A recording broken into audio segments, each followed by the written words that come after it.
This is the Rogie Report News on the Fringe FM. I'm Jess Rogie. The U.S. military has kept its eye on artificial intelligence solutions, from data analysis to surveillance to maintenance and medical care. The Defense Department is moving forward ahead into the AI future, and they're laying out some ethical principles. Defense Secretary Mark Esper signed off on 5 guidelines in a memo released this past Monday. According to the memo, the Pentagon pledges that its AI efforts will be 1. Responsible, 2. Equitable, 3. Traceable, 4. Reliable, and 5. Governable. Esper stated, the United States, together with our allies and partners, must accelerate the adoption of AI and lead in its national security applications to maintain our strategic position and prevail on future battlefields and safeguard the rules-based international order. AI technology will change much about the battlefield of the future, he continued, but nothing will change America's steadfast commitment to responsible and lawful behavior. The list is a result of a 15-month study done by the Defense Innovation Board, which is made up of academics and executives in business and tech. They presented their proposed principles in a public forum at Georgetown University in October. Scientists think if there's life on Mars, it's likely to be hidden in deep underground caves. The theory is supported by NASA experts, and the U.S. Space Agency will be sending a new rover to Mars this summer. According to Space.com, NASA's Jet Propulsion Laboratory research scientist explained that the Martian underground life theory at a recent space event.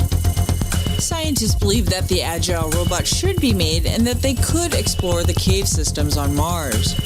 More than 1,000 potential cave entrances has been mapped on Mars by the U.S. Geological Survey's Astrogeology Science Center. The research scientist has proposed that NASA could use a rover that could sense underground groundwater or chemicals associated with life from the surface. This would make it easier to target specific areas that life is most likely to be found. NASA intends to send its rover to Mars later this year. An Illinois family has been plagued by what sounds like radio broadcasts coming from their walls at night. The phenomenon has been occurring on and off for the last 6 years. The mysterious sounds emanate from the walls of the house despite the complete absence of speakers or any other audio equipment. Richard Smith, who lives in the house with his family, previously called the police to report the problem. When an officer arrived on the scene, he also claimed to hear voices and music. It's believed the metal in the building structure may be responsible. However, after tearing up one of the walls and conducting tests, it failed to offer a solution. This is the Rogie Report News on the Fringe FM. I'm Jess Rogie.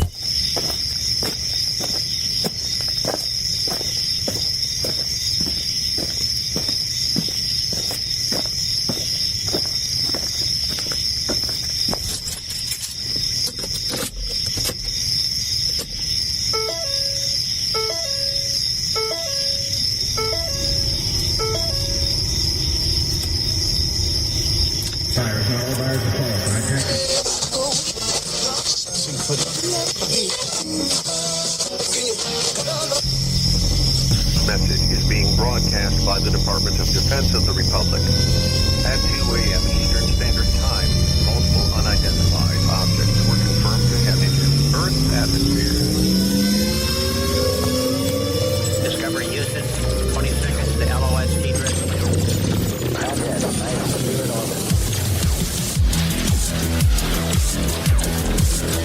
The first message that comes to you is you are a divine being. You matter. You count. You come from realms of unimaginable power and light, and you will return to those realms. The vast stretches of the unknown and the unanswered and the unfinished still far outstrip our collective comprehension. 5, 4, 3, 2, 1. Broadcasting from Forest Tower Studios, all the way from the Deep South. Now, here is your host, Joe Root. Broadcasting from a shack on a hill in the mossy creek bottoms of Cane Creek, Arkansas. This is Lighting the Void. We are live on the Fringe FM, and I am your host, Joe Roop. It is Open Lines Friday night, 1-800-588-0335. Tonight, our guest co-host, Darren Grimes from the Grimerica podcast, coming all the way from Canada. And if you don't really know anything about Grimerica, then you probably don't listen to podcasts, because everybody knows Grimerica, right? So Darren's here with us, and that's cool. I've got my finger on the button, ready to go. All right?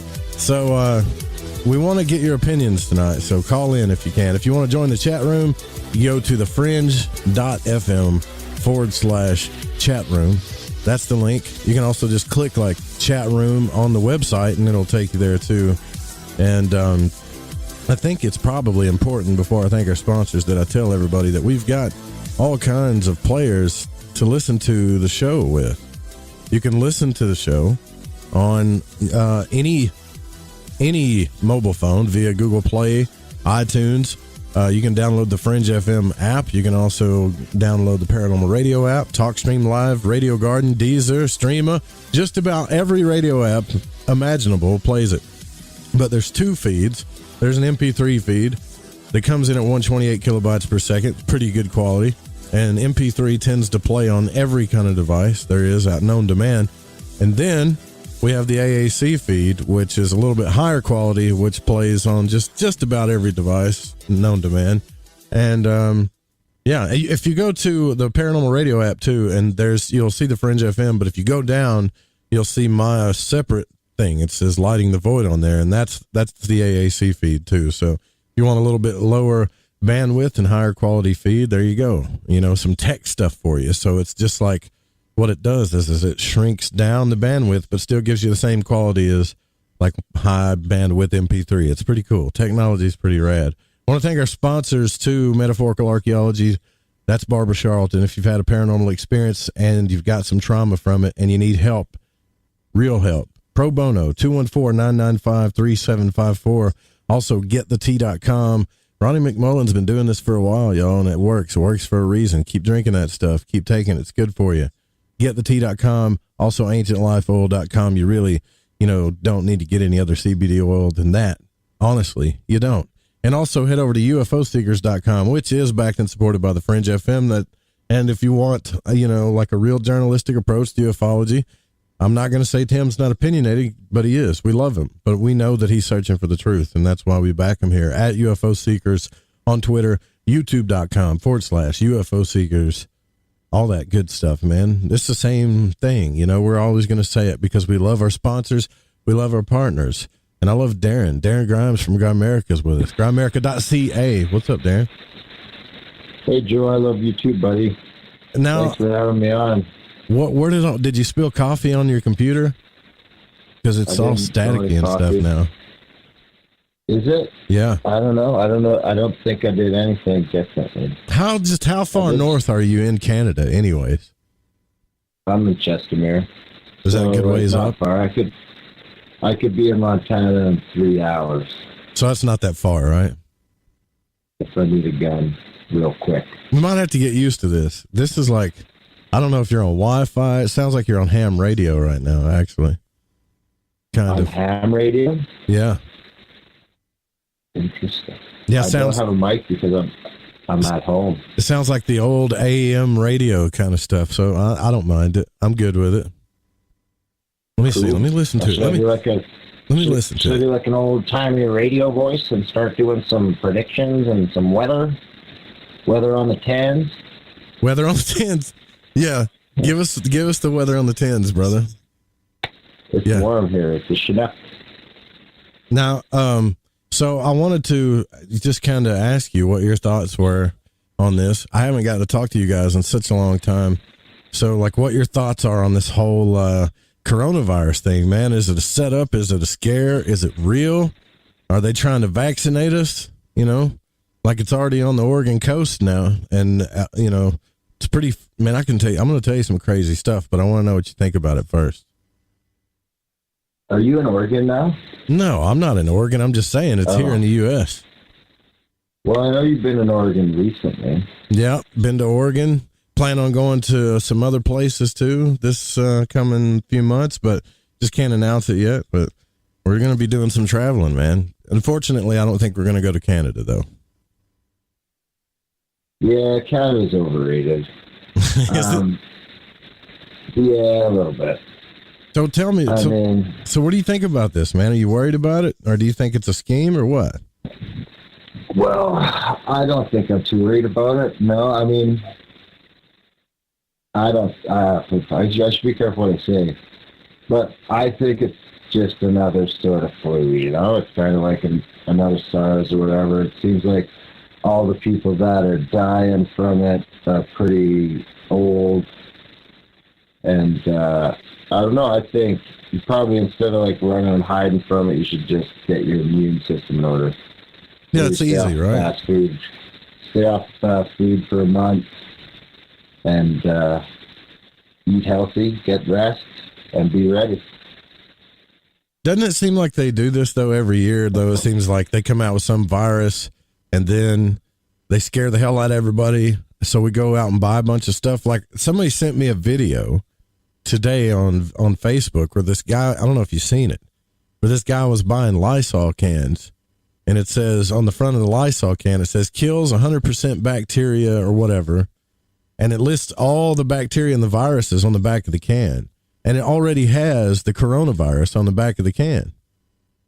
And according to this dude, he says that this can is old, so how could they have the coronavirus on the back of it already?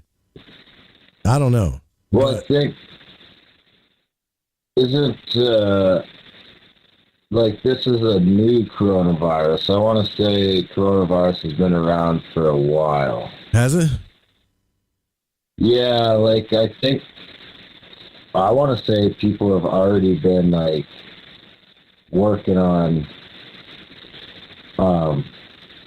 so here, if I go to, like, the SARS thing on the CDC.gov, severe acute respiratory syndrome. SARS is a viral respiratory illness caused by a coronavirus called SARS-associated coronavirus. So it's been SARS around. was already like a mutation of coronavirus. This is just sort of a new mutation of it. I guess so, man. I don't know. Like, you know how people get on YouTube, though, like Facebook and stuff? Oh, like, yeah. You just got to stay off all that. It's like they try to hype it up even more. But here's the thing. I can't turn on. I worry more about people. Dude, I mean, what do you do? I really need your help with this.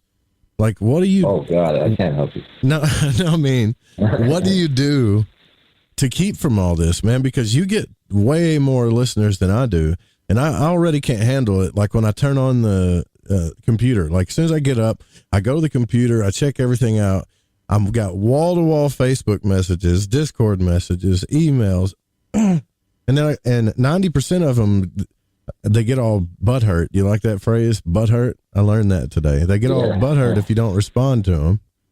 You don't have time to respond to everybody. Half of them got an agenda. They don't really like you. They just want something from you. Others want to tell their story. Some want to do a radio show. You know what I mean? Like, how do you deal with it? Well, I don't deal with a lot of it, to be honest. That's sort of Graham's department. You don't give out your email or nothing, do you? Most of the time, huh? You can get it. It's out there, but I'm not really good at replying. People have learned that, I think, about me over the years, that an email to me is kind of like throwing it into a black hole. So Graham tends to get most of the email. I get a lot of angry tweets. But I just block people, and I just sort of stopped paying attention about a year ago. And I think that's the best advice I could give you, is just stop paying attention. Yeah, I want to tell you guys something, too. Something I've been thinking about, like, should I say it or should I not say it? And I usually am the nice guy. You know, like I want to make sure everybody gets along. I want to make sure everybody's happy, all that stuff. But a really good friend of mine came on this show, and I just got to get this out real quick, Darren, sorry. Let me get this out real quick because it's kind of pisses me off. A really good friend of mine came on the show, Katrina, you know, and she's talking about magic and stuff. She's not scared to talk about the positives of it or the dangers of it. Give us a scenario about something that happened to her and a few people that she used pseudonym names for. She didn't really name anybody, you know. And, you know, it was one of those deals where this is why magic is dangerous and alchemy and stuff like that, because you don't know what you're doing, especially with like herbs and stems. And anyways, so she talks about this, and it was very helpful, actually. I thought it was a good thing, and put her own self out there like, hey, I made this mistake. Like, I don't want y'all to do the same thing. And because she says it on the show, like lifelong, quote, supposedly friends of hers just completely block her from Facebook. Don't talk to her. Shut her out. And now I feel kind of responsible for it, but I also feel kind of pissed off that people would be that way, you know, because we're all here to get the truth.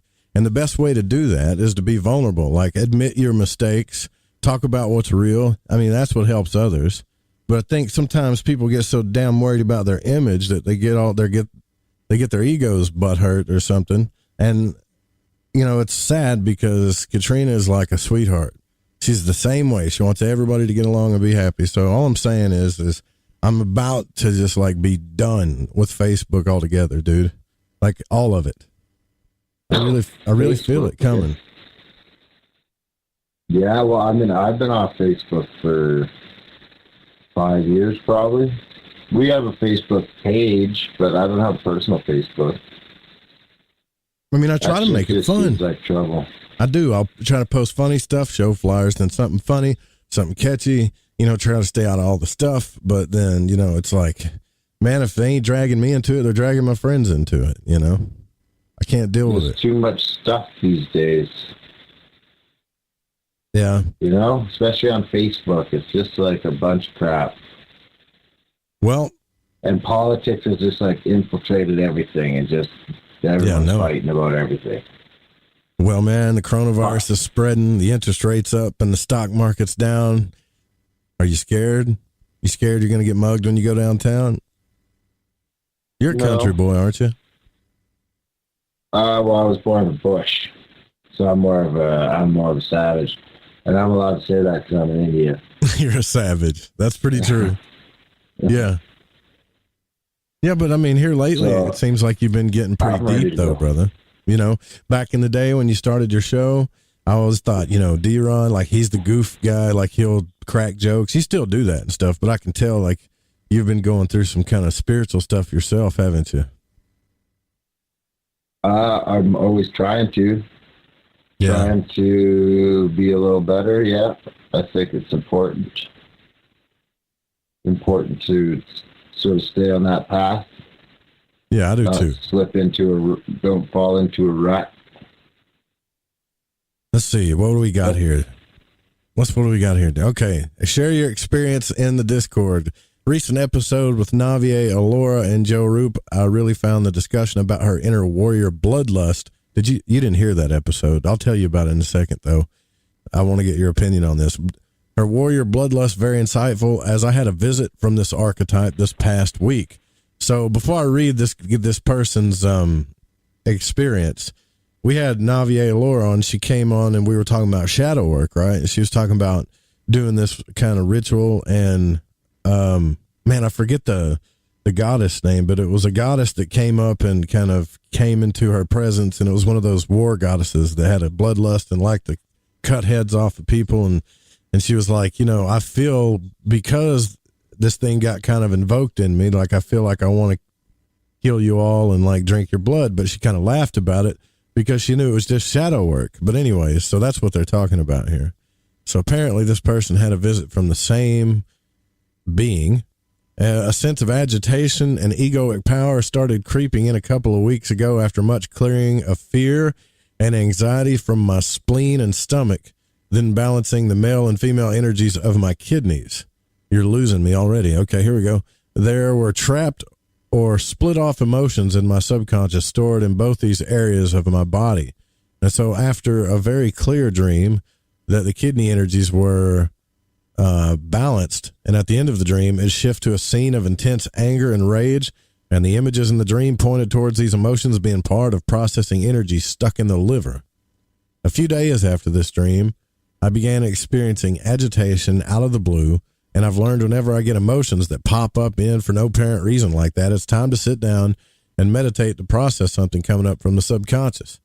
I immediately got the image from the movie Constantine, where the Archangel Gabriel, who is played by Tilda Swinton, is plunging the spear of destiny into the psychic twin to release the Mammon, or the evil spirit of the underworld, the shadow aspect in the subconscious on Earth plane. And then I have this overwhelming feeling that the annihilation would be awesome.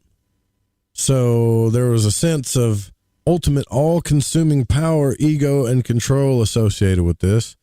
I momentarily got lost in anxiety about the whole situation that was presented, but got my bearings and realized the scene was triggering the emotions that needed to be addressed and processed by the conscious mind. The subconscious has an interesting way of bringing things up. It teaches you by rubbing as delicately as possible your face and your psychic doo-doo so you can see your mess. So for me, the emotions were ultimately about responsible power. While exploring the imagery of the scene, it brought up a strong sense of self-righteousness, misuse of power, and an inflated ego. As soon as I recognized my own poo, or karmic or astral abuse of power, the energy shifted, and I sent my subconscious much thanks and gratitude for sending it up to be addressed. And 3 days later, the energies in my body are still shifting and integrating from that processing session. And so far, the liver emotions haven't come back. So the key to not freaking out during all this is staying non-judgmental about the images that are presented to you. Always ask yourself, what emotion is this bringing up for me to address? That's what I liked most about Navier's story. Once you get it, you really do end up laughing. There are so many layers with the imagery of your subconscious that it brings to you. It's like a puzzle that keeps unfolding each time you look at it. But interestingly, I'm a few months into a solar plexus year, and my work has shifted to creating a balanced power center. It'll be exciting to see what changes in the 3D world for me this year. See, I get messages like that. What am I supposed to, I get what they're saying. Thanks for listening. Yeah, but I get what they're saying. But here's the thing. I don't understand the whole biology of this energy and stuff yet. I'm still trying to figure out what it is, you know? You know what I mean? Like, you practicing magic or anything, or you believe in any of this stuff totally yet? You always seem like a skeptic. Well, I mean, I'm not practicing that. Well, maybe I am. Maybe I am with some of my intention stuff and my intention setting or my manifesting, but I'm not like doing any rituals or anything like that. I'm more just being careful with my thoughts. Meditating? Stuff like that? No, I don't get a lot of meditating in. I work more than I should. And but I'm real careful that to kind of keep positive attitude, not to sort of fall into a rut, not to start feeling sorry for myself or start victimizing myself, and sort of just keeping that intent on where I want to be, you know, as opposed to where I don't want to be, which is kind of where I think most people end up. You know, you kind of end up in that job at a high school or at a college or whatever, and, you know, you probably have all these ideas and these dreams and these things you're going to do, and you just sort of fall into a rut. And you just exist for 40 years, and then you're like, what happened? And I just sort of actively try to avoid that, I think, is sort of however you do that, whether it's meditating or staying busy or entrepreneuring or volunteering or, you know, fill in the blank. Yeah, I get that. I don't think I've done some heavy shadow work, man, but I have yet to have like some crazy archetypal figure come up inside of me. Maybe I'm not doing it right or something. I don't know, but I haven't, I do kind of get what they're talking about though, how like the energy affects the body and stuff, you know, cause when you feel like, I mean, I'm not the most healthiest guy, you know that, like I'm not around eating kale and salads and drinking water 24/7. You know, I'm not that guy, but I do realize that sometimes our emotions can screw up our organs, kind of thing. Like I've already lost 2 organs, man. Have you lost any organs yet? Lost an organ? Which organ did you lose? My appendix and my gallbladder. I've lost both of those so far. I have not lost any organs, no. Yeah, it's a bad sign. It's a bad sign, man. Like, and there's so many people doing it. There's so many people getting their appendix removed or their gallbladder removed. It's like when you go in there to have the surgery, it's almost scary, man. It's like you're in this conveyor belt full of people. That's how it was for me. And it makes you realize that everybody's eating like crap, you know? Totally. And these people. Yeah, that's a major malfunction for sure. When did kale become what it is? I don't know. I hate kale. Do you eat that stuff? I don't eat a lot of kale. I do a kale salad maybe once in a while. I don't do a lot of kale. You know, I'm pretty sure like kale's like fancy cabbage. I think the nutrient value is about the same in a cabbage as a kale, but I think kale's about 10 times more expensive. You know, there was a time when kale was like a garnish.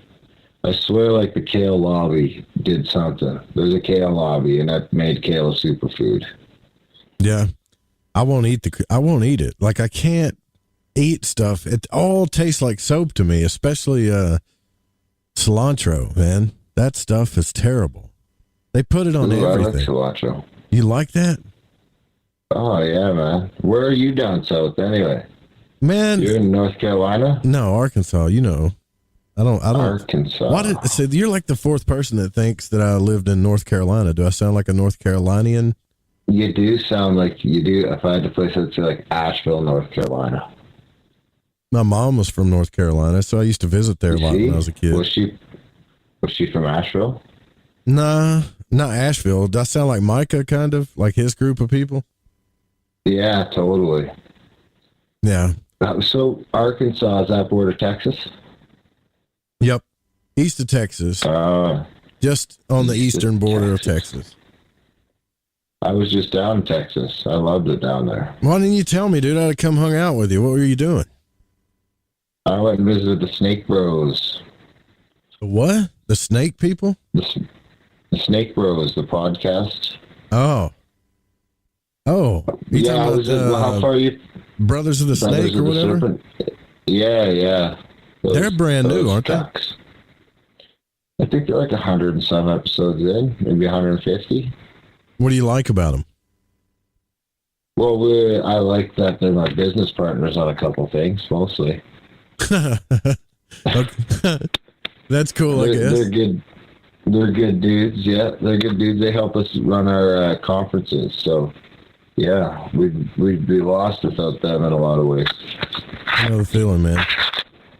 Anyways, I don't know what we got to do. We got to try to fix your connection, man. It was fine until the show started, and all of a sudden it turned into static hell for some reason.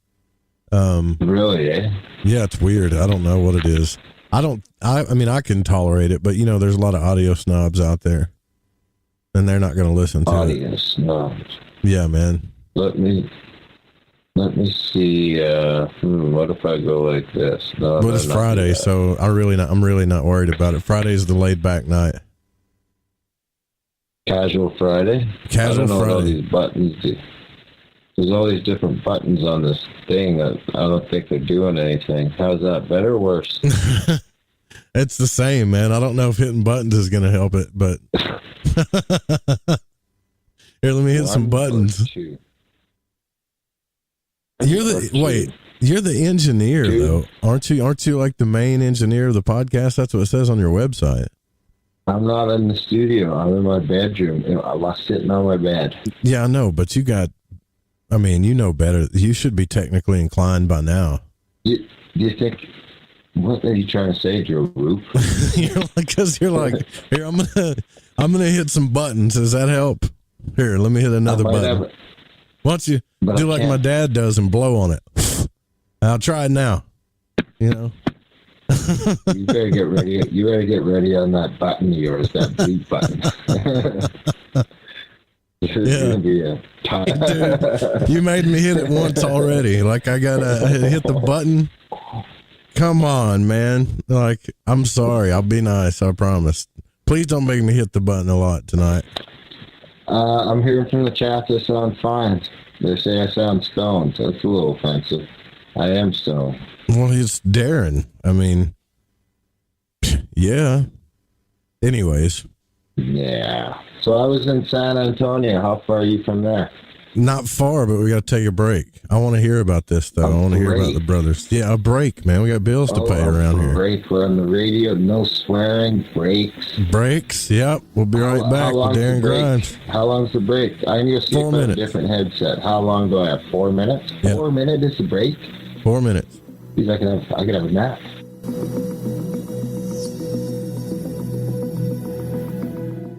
Hey, this check is wrong. I worked a holiday and 7 hours of overtime. Not getting paid correctly is a real pain. It could also hurt our boss if our company provides out-of-compliance checks. That's right, construction companies doing business with the government can get fined, or officials of the companies can go to jail if the checks aren't right. It's a law. The Davis-Bacon Act has 30 compliance issues for every check, but there is an easy way for construction companies to be in compliance. EMARS offers Compliant Client, a web-based system that finds and corrects all 30 of the possible out-of-compliance check issues. Users of Compliant Client report an 80% savings in time and money. Running a weekly payroll usually takes about 5 minutes. All 15,000 plus clients of EMARS have never had a legal compliance issue. Plus, they sleep better on check day. Contact EMARS at emarsinc.com or call 480-595-0466. This is Barbara Charlton from Metaphorical Archaeology. If you've ever had a traumatic paranormal experience, the effects of it may stay with you for years. Who do you talk to? You can't go to conventional help. What we do is we use emotional freedom techniques or tapping to actually neutralize the effects of that event. Maybe when you tell the story now, your heart races and your palms get sweaty. You don't even want to think about it because you don't know how to neutralize that. That's what EFT tapping does. It neutralizes those emotions. The circuit that was recorded on is gone. The energy flows freely and you're free of it. And that's what emotional freedom is all about. We offer this as a pro bono service, but this is something that I offer because no one, it seems, is helping people with these experiences. If you'd like to reach me, it's really easy. My cell phone is 214-995-3754. Please leave a message. I will get back to you as quickly as possible. Or you can email me, barb.eft@gmail.com. And EFT stands for Emotional Freedom Techniques. Reach out to me. It's confidential. This works. You won't believe the results. Howdy, this is Catalina, and you're listening to Lighting the Void with Joe Roop.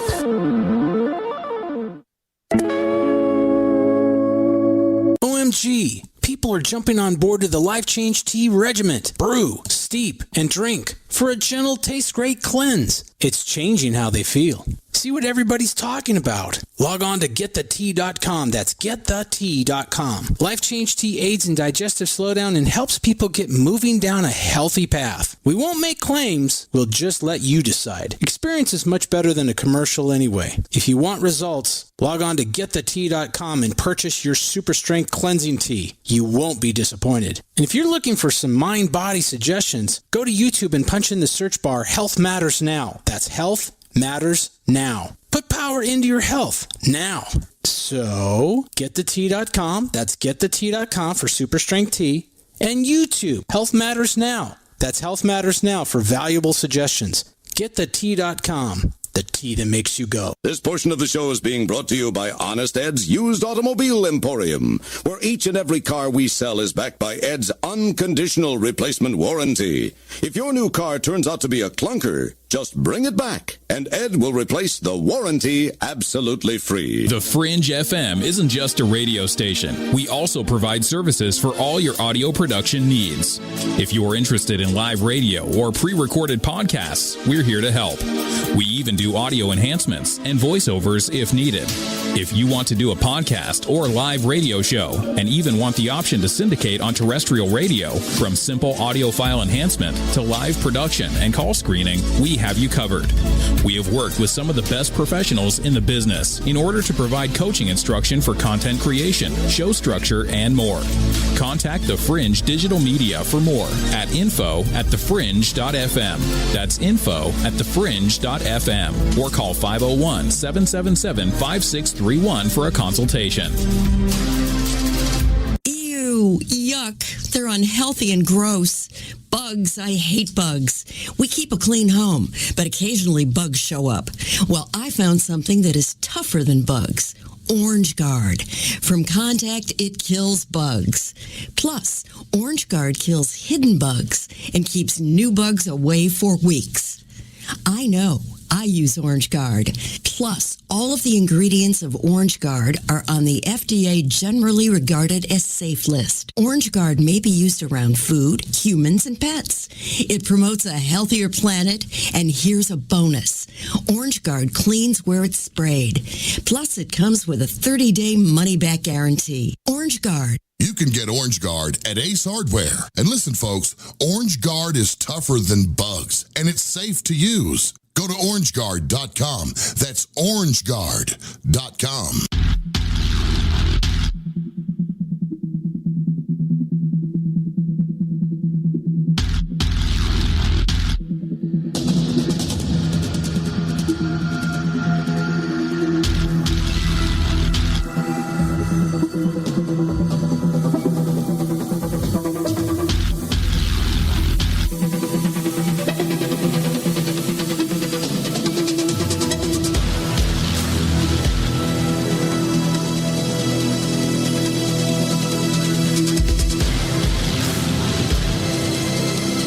All right, I got Darren. He's on the phone line. It sounds much better. No static. I love it. Yeah. So I don't even remember what we were talking about for the break, dude. Do you? I don't even remember. No. What I was saying. But I know that, like, I mean, I'm not going to lie to you, man. Like, I'm generally worried about this coronavirus thing. I don't know why. Like, I've got some kind of, I don't know, man. I think I got some kind of feeling like it's not the same as all the other ones for some reason. Well, that's exactly how they want you to feel. I know. And the reason it's not the same as all the other ones is because all the other ones didn't have smartphones yet. Yeah, but isn't this one like... I think that's like a... I mean, isn't this one like really infecting a lot of people, though? I mean, someone's going to have to call in and help us out with this, because I'm trying to figure out whether I should be... Well, it's not like I go out anyways. I really don't go out and do anything, you know? Well, you'll be fine then for sure. Your biggest problem is going to be not having food, I guess, if they quarantine and people go ballistic and clear the shelves. Well, you know what, man? I tell you what. I know this. I can get country boy on folks real quick. I can stay right here, and I can fish in ponds and shoot deer all day long. And if people want to laugh at that, that's fine. But they'll be the ones flopping in a hospital room, and I won't. Totally. Yeah, I agree. I mean, I've always got 100 pounds of rice on hand just in case. You do, for real? So you're like, are you a prepper? Kind of? I wouldn't say I'm a prepper. No. I just got, I mean, for $80, you can have a couple bags of rice and 50 cans of beans, and, you know, it lasts forever, and you're good for at least a month. So I don't think that's prepper. That's just you got kids. That's rational to me to do that. Yeah, I got kids. Yeah, and then in Alberta, meat's pretty easy to come by. So, how close are you to the coastline? Sort of the same as down there. Or how many miles you think? I'm a ways from the coastline. You are, okay. Miles? I would say like 1,000. Well, you're always Probably welcome. 1,000. You know, if things get real bad, you're always welcome to come here to Arkansas. You can hide in the Ozarks with me. Bring your kids. Well, I guarantee you we'll have some rifle nests with people all stationed around it. It'll be like the zombie apocalypse. I might move to Texas yet. Dude, that would be great if you moved to Texas. Seriously. Yeah, I liked it down there. So, I don't know. I wouldn't rule it out. It wouldn't happen for a while, but I'm definitely considering it. I know what you like about Texas. Guns. Is that what it is? The laws? And the freedom? The laws, the freedom, definitely. Yeah, I enjoyed every bit of Texas.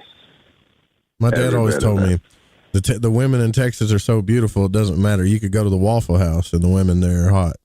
And he wasn't playing. But I think it's because... and I'm not just being like a male-ish, like, I really like Texans, man. They're 100% American, like what it's supposed to be, I think. And you would think that they all have Southern accents and stuff, but they don't. They don't have Southern accents like people like me or people from Georgia or whatever. That not for the most part, they don't. But I didn't know that. No, I don't know. I didn't know that you were thinking about the nicest people. Well, I've always been considering heading south. I mean, it wouldn't be for probably 10 years, but I think I'm going to end up, I've been considering Oregon for a while. Oregon's not bad. The commune lands are in Washington. So we're actually heading down to Washington in a few weeks. Let me tell you what I don't like about Oregon, though. And I won't go into a whole spiel about it. Well, probably, yeah, Portland. I'll go into a whole spiel about Portland. It's dark as hell in that place, man. Like, it's a cool city, don't get me wrong. But if you like sunshine and vitamin D, it's not the place to go. I mean, I was there for 2 weeks almost, man, and I barely saw the sun come up. I mean, it would come up in the morning, come out for like 5 minutes, and then it would rain and cloud up the rest of the day. And everybody was like gothy and dark, kind of. But there was a lot of cool stuff in the city, man. I got to watch this band called Daikaiju. Like, there's like this surfer style band, and they played a show at Dante's, and then they went outside of the place and set their van on fire. It was kind of cool. But yeah, I'm not a huge fan of Portland. I love Seaside. Seaside's one of my favorite places in the world. But I also got to go to what's that place? Astoria, man. I got to go see the Goonies house, and Astoria. So that was right by Cannon Beach, right? Yeah. I got to go up there. And yeah, bro. I didn't even recognize what those were, like the seals that were making noise and stuff. And you could just hear, I was like, what is that? It's like sea otters or seals or whatever. And there were boats everywhere. It looked just like the movie did, man. All the houses and stuff all up on the hills and everything, the town. So I got to go to the original house that the Goonies where they filmed it. Because like Goonies is like one of my favorite movies. It's if I lived in Oregon, I think that's probably where I'd go.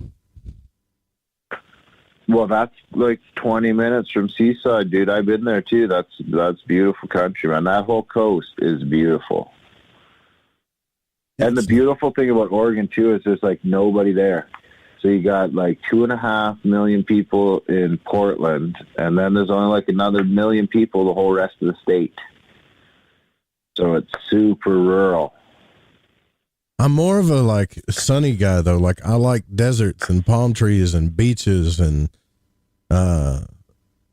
that kind of stuff, like I know myself. I don't think I would, it's a good getaway, but I need sunshine, man. Like for real.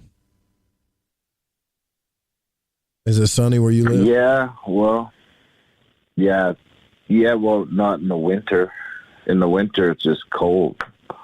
I mean, the sun's out, but it's not really doing you any good because it's too indirect to get any vitamin D from. There's got to be something cool about Canada. Summer, I just can't figure out what it is. Why does everybody go to Canada? Great. Canada's great for a lot of reasons. Well, mainly because it's legal weed, right? All over?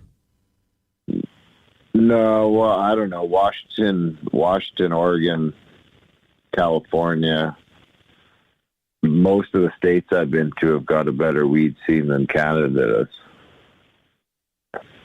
I went to a dispensary, man, for the first time in my entire life when I went to Oregon. Not because I wanted to get stoned, but I felt like I had to, like I'm in a place where it's legal recreationally. Like, why would I not? You know, I wanted the experience because I'd never been in a dispensary before. And it was cool. All I had to do when I went in there, and they kind of had this place.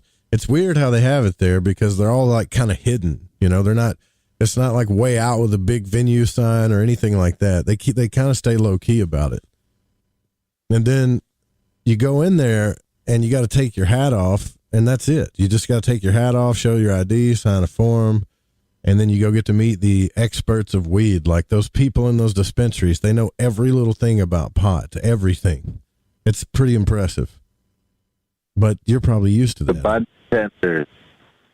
Yeah, they're like the weed gurus of everything. They know everything about everything. And I was so overwhelmed. I was like, they're like, so do you want the vape pen? Do you want the wax? Do you want this? Do you want that? And I'm like, you got some like regular weed, you know? Like, I don't really want anything too powerful. And they all looked at me like I was kind of stupid. And I'm like, so you don't have regular weed?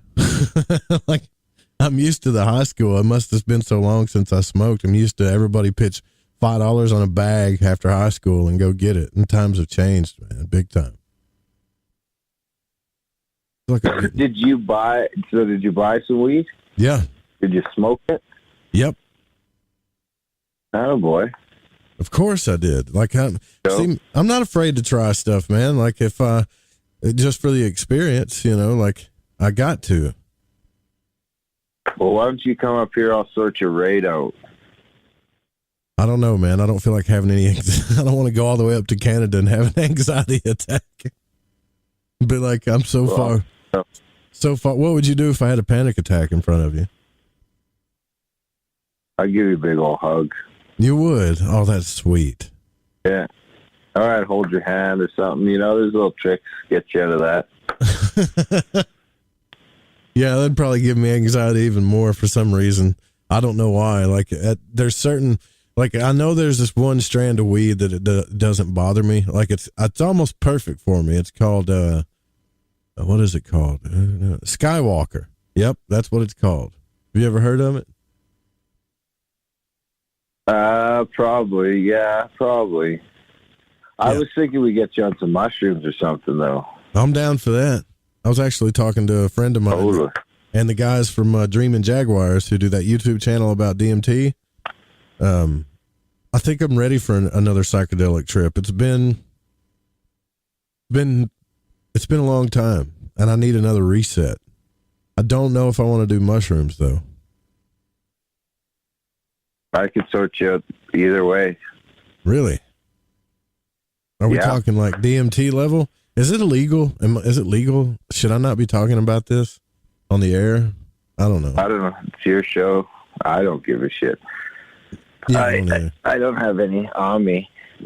So, but we get some. We can figure it out. It's pretty. Have you done it before? Mushrooms, yeah. DMT? DMT, negative. I mean, I've had some chances. But no. It's something else. Please tell me about it. Like, so you did the kind that you smoked, right? Is that how you did it? Yeah. Yep. Why don't y'all do that? Did you do it on the Black Budget feed and I just didn't miss it and I missed it, or what? No. It's like, there's no way you couldn't podcast it. I mean, I talked about it on a couple of shows. There's a couple intros that I kind of got in depth on it, but when you're there, like when I had the first two, it was just like, I held it in and then I blew it out, and it was like, even while you were sort of holding it in, you could sort of like see all this weird sort of reality sort of starting to break down, you know, like all the sort of fractals and stuff like you might get when you're super, super deep on mushrooms. Like sometimes when you have a whack of mushrooms and you like turn your head quick, you might get those like flashes of like green and red maybe, or like it's sort of like almost like the ley lines of reality, almost sort of like a Matrix sort of thing. I don't know if you've ever seen that on shrooms, but Did it scare you? When I it was terrifying. Yeah, super terrifying. And then I was like, I'm going to do another hoot. So then so my wait a buddy minute. Jason, You were freaking out, and then you decided to go ahead and do another one? well, yeah, I was kind of pot committed that when going in that I was going to try and get at least 2 hits in, because I think, they always say the breakthrough. It takes at least 2 good hoots to break through, and I didn't want to not break through. So then I had that second hoot, and I was holding that in, and those all those lines sort of came up super quick, and it was just sort of like being on the holodeck in Star Trek. Oh, that's cool. And then from there, it was just when I blew that second hoot out and sort of started coughing, it was then I started crazy feelings of fear, super scared, and then as soon as I sort of let go of trying to control it, then everything sort of there's this buzzing, this, then ping, and then I was someplace else. Where? And the first time I was in this realm, and I was seeing some things, but I couldn't really relate anything to anything because my sense of self had sort of dissolved. So I was trying to you're trying to place yourself in this place when you're not really knowing who yourself is.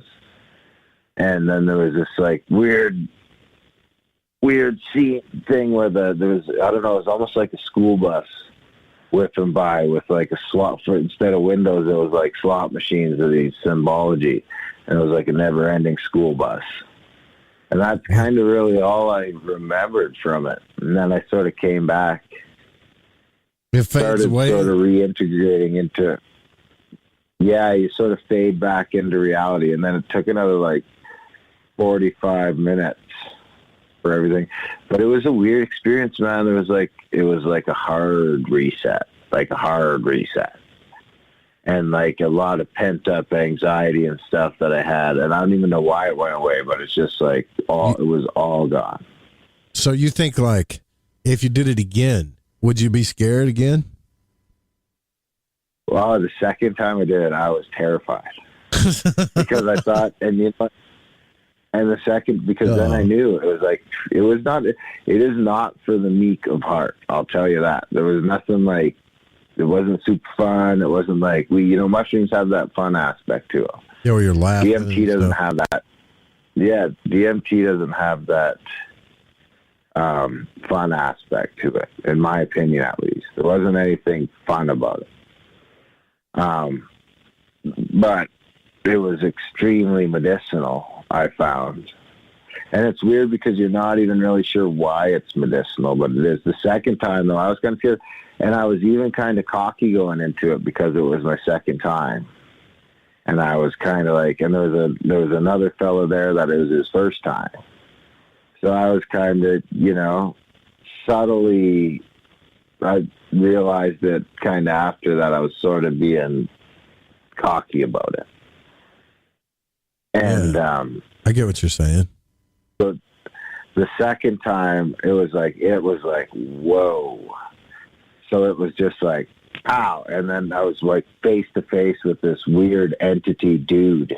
And he said this word twice, and I can't remember what the word is for the life of me. And then it's from there I got sucked into it was almost like going into the spline of the book where all the pages meet. And then that's where I got sort of ripped into that. But the second time was a little bit more. Oof, it was a lesson for sure. Have you been to the chrysanthemum that Terrence McKenna talks about, the breakthrough place? Yeah. What is it? Do you think it is? Do you think it's ultimate reality, or do you think it's an actual hallucination? I think it's taking your consciousness to a single pinpoint in the center of your subconscious, and you're sort of able to view. It's kind of like shrinking yourself into as the smallest possible single point inside your subconscious, and you're able to sort of observe your subconscious from the inside out, you know? And I think that like when you get into ayahuasca and stuff like that, I think that's where when you're working with shaman and things like that, you can actually start to sort of tweak things in that realm. And like you're actually in your subconscious. So I think you can even like, because I mean, there's studies now that people are having success with ayahuasca and healing or treating autoimmune disorders. So it's like right things in our brain. Well, clearly an autoimmune disorder has all those trademarks of being a possible brain problem because it's the body's sort of immune system turning on itself. But they're finding that ayahuasca sessions are helping relieve autoimmune symptoms.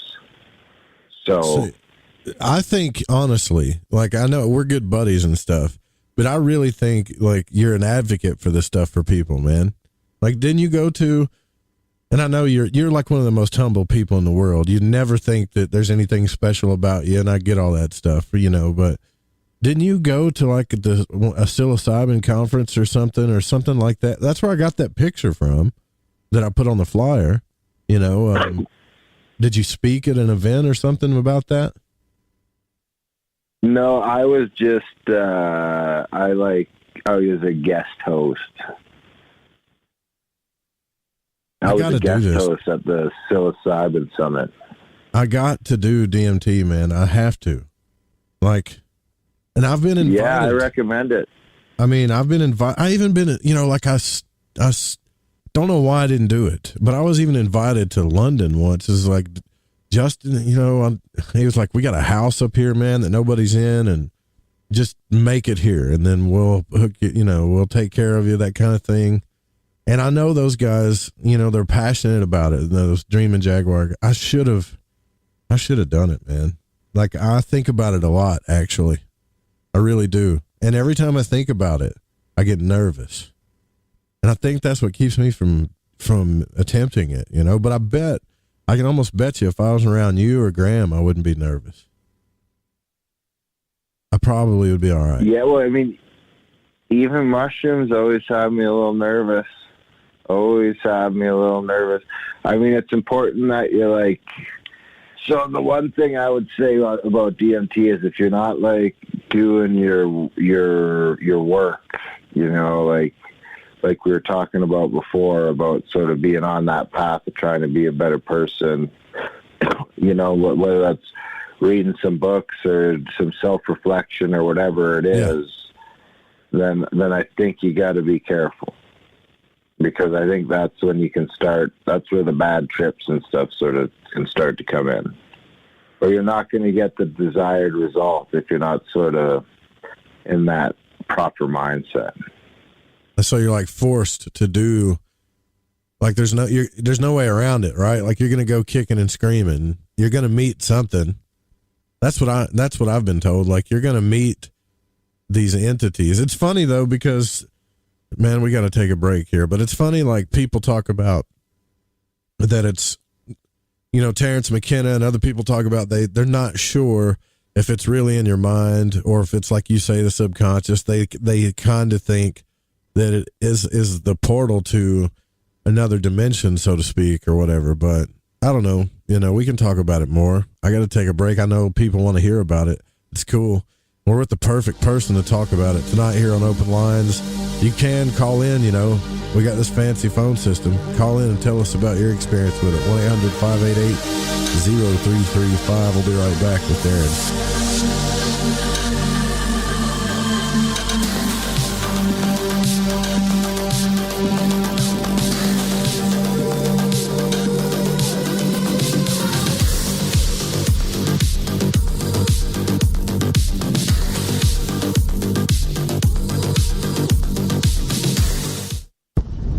Intrigued by Paranormal Talk Radio? You'll love the new Paranormal Radio app from TalkStream Live. You'll find a great selection of talk shows covering UFOs, ghosts, strange phenomena, and much more. Download the Paranormal Radio app now and start listening to the very best in paranormal talk entertainment, including the network you're listening to right now, the Paranormal Radio app. Free in Google Play and the iOS App Store. Hey, is that a new music app? Yeah, check it out. Surfer Music Discovery. It links to thousands of online stations, but the twist is you see the song names and artists that are now playing live. That's different. No guessing. Looks like a waterfall of music. So many formats. Rock, oldies, country, R&B, jazz, and a whole lot more. How's that spelled? Surfer. S-U-R-F-R. Is it expensive? It's free. No need to sign up or sign in. Get the Surfer Music app free from Google Play or the App Store. We all have that story to tell in our lives. The winds were howling. The ground shook. You could hear rushing water. And then, history repeats itself. When there's no power, refrigeration fails. Stores with their shelves stripped bare. ATMs can't operate. Deliveries stop. Then what? These events can last days or weeks. You need a plan. In statements made during recent interviews, FEMA Administrator Brock Long has repeatedly urged all Americans to understand three truths. FEMA is broke. The system is broken. If this is the new normal, Americans can't rely on federal cavalry when disaster strikes. Don't get caught out in the elements empty-handed. Prepare with us by going to preparewiththefringe.com and get your 2-week food supply. 92 servings, 8 food varieties with 25-year shelf life. Normally $137, now only $75. Or get a month's supply, normally $247, now only $147, shipped in one business day. Just go to preparewiththefringe.com or call 888-440-7931. That's 888-440-7931. Get this great offer and be prepared while it lasts. Introducing Shadow Light Tarot from Waking Canvas, the Fringe FM's new contributing artist, Eric Teesey. This hand-illustrated black and white self-published deck serves as a reinvention of the tarot, never before witnessed. Each of the several suits of this 88-card deck lineup form an infinite panoramic scene. Even the included visual companion guidebook is entirely hand-illustrated, cover to cover, with beautiful visuals and esoteric symbols and artwork. The newly released deck comes in a custom magnetic box with its own travel pouch. The Shadow Light Tarot Premium Deck and its travel-sized mini deck Wonderlight Tarot are both available now from WakingCanvas.com. If you use the code word FRINGE, that's F-R-I-N-G-E at checkout, you'll receive an extra 10% off your entire order. To discover more, including a free reading and time lapses of all the illustrated artwork, make your way over to WakingCanvas.com today. That's WakingCanvas.com. This is the Rogie Report News on the Fringe FM. I'm Jess Rogie. Scientists have discovered a new type of antibiotic using artificial intelligence, a major breakthrough in the fight against the growing problem of drug resistance. A new powerful algorithm was used to analyze more than 100 million chemical compounds in a matter of days. The newly discovered compound was able to kill 35 types of potentially deadly bacteria, said researchers. Antibiotic-resistant infections have risen in the recent years, up 9% in England between 2017 and 2018. If antibiotics are taken incorrectly, harmful bacteria living inside the body can become resistant to them, and the medicines may not work when needed. Since 2014, the UK has cut the number of antibiotics in use by more than 7%. However, the number of drug-resistant bloodstream infections increased by 35% from 2013 to 2017. The discovery was made using an algorithm inspired by the architecture of the human brain. Scientists trained it to analyze the structure of 2,500 drugs and other compounds to find those with the most antibacterial qualities that could kill E. coli. Astronomers with Catalina Sky Survey have spotted what might be a mini-moon, an asteroid that is temporarily captured by our planet's gravity. There are only a small percentage of passing space rocks that are likely to become mini-moons. According to a 2012 supercomputer simulation, including over 10 million virtual asteroids, only 18,000 got captured in Earth's orbit. They are very hard to spot and they are super rare. Our mini-moon will be on its way out of the Earth's orbit by April of 2020.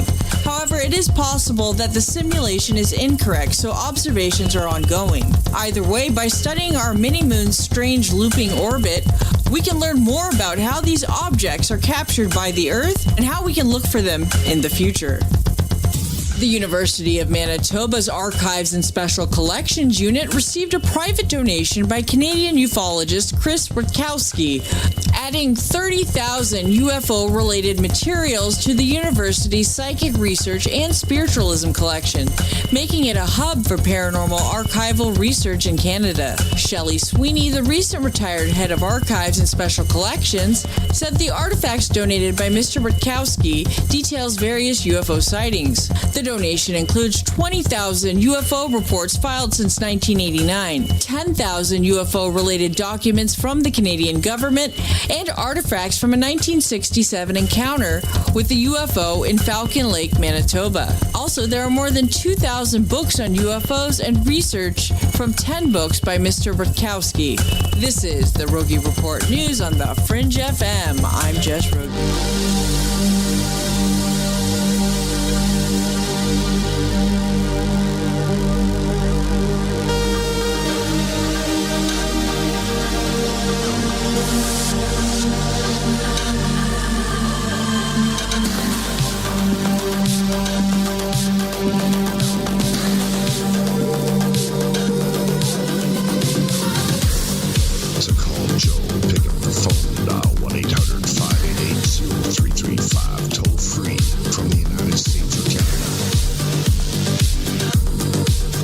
All right, welcome back to Lighting the Void. Open lines tonight. And 1-800-588-0335. Here's Darren Grimes from Grimerica. And this is a cool night. We're already talking about DMT and his experiences with psychedelics right before the break. And I want to say, look, if you can donate, do it. But by God, like if you get a T-shirt, I want to see the pictures, you know. And some of you still haven't got your shirts, like Kat. She's like, where's my T-shirt? DM me and I'll get your shirts and hats out. And I think, so we got two callers here. So Pacho, my executive producer's called in. What's up, brother? It's good to have you on the line. Yeah, what's up, everybody? Can I just say real quick how much I love you? Just real quick. Yeah, man. I love you too. I love everyone else out there. All right. And then Darren's back, right? Darren, you're here, aren't you? I hope so. I'm back. And then Did I leave? Yeah, you left. You left during break. I was just making sure you came back on. You have a funny thing about coming back like right at the last second before everything starts. So, yeah. Oh, yeah. And then we got Harris. Time. You can't get me with your white man time, with your clocks. Yeah, you're not going to get me with your clock, man. And then we got Harris, who's called in from Canada, who is a fan of Grimerica and Lighting the Void. What's up, Harris? Hey everyone, how's it going?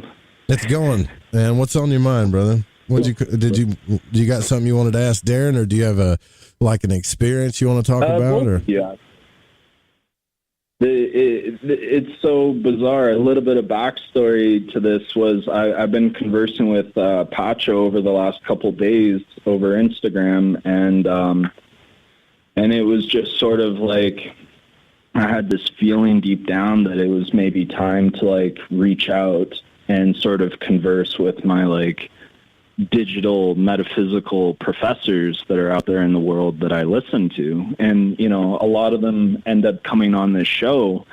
And, you know, so it was just like a perfect breeding ground for story time, for sharing, right, and asking questions. So I actually had... This was a trippy, it's perfect because like I came in on the show and I'm listening to you guys telling your stories about DMT experiences. And I had a very powerful one that that I've been asking people about for quite some time, because most people's stories are very typical or symmetrical with what Terence McKenna talks a lot about.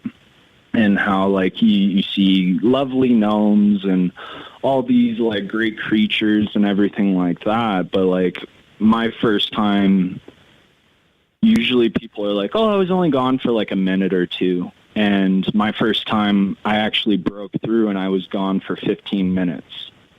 And that was a very... eye-opening experience, though I had researched it and studied DMT, ayahuasca, psilocybin, and cannabis as well. for maybe a good solid 3 or 4 years before actually coming into contact with DMT. And it's, funny how people are like, I want to do DMT, but I don't know anyone. And then finally you think about it enough, you manifest it enough, and boom, someone's like, do you want to try it? So that happened on New Year's Eve for me about 3 years ago now. And I was with 2 people that I trusted, which is something that I would say to Darren as well, or advice towards you, Joe. Someone who's never tried to do it with people that you trust. Like that was a big comforting factor for me. So letting go was very easy. And I remember I actually got myself, the guy, he was like saying, you got to take 3 hits. You got to take 3 hits. Yeah, isn't that what Terrence McKenna says? Like, you got to take one more hit, And I was afraid. I didn't think I would ever get to 3 because he describes it with vocabulary that is very colorful and extravagant. So, like, he definitely kind of raised the bar in my mind a little bit, but I held no expectations, which was really good. And so I remember I took that first initial hit and I started to, again, vibrate, as everyone talks about, the frequency that rushes up from your feet and encompasses your whole body. And then, and he was like, hey, you got to hold it. I'm going to get the next one ready. And then he's like, exhale. Okay, inhale. And I hit the second one. And that's when, like, the room was ready to, like, shake apart. It was so violent. The frequency and the feeling of anxiety took over me. Like, oh my God, like, I feel like I'm about to die, even though I don't know what it's like to feel like to die, supposedly. I can't wait for that. So like, and that's when he pushed me. He was like, dude, you got to take the 3rd one. I was like, I don't know. He's like, no, take it. And so I like exhaled and inhaled the last hit. And I remember my vision, my eyesight went fish-eyed, and I could see around the entire room in one viewing. I could see behind me what was behind me, and all of a sudden this like thick oozing rainbow paint exploded out of my ears, and it was like the scene in the Matrix where Neo touches the mirror, except it was rainbow paint, and I could feel it. I was touching my hands before I left my body, and I was like, oh my God, like I could see paint moving out of my way and squishing it between my fingers. And then it was like someone yanked the power cord on the back of my, proverbial computer, right? Like your mind is an organic computer, and it felt like someone just yanked the power cord, and I just went, and I like felt like I powered down as a body, but my consciousness like jumped over to this ocean. And I was in the bottom of this rainbow-filled ocean of coral and, like, fish I had never seen before. And I, like, looked around, and I was like, I'm dead.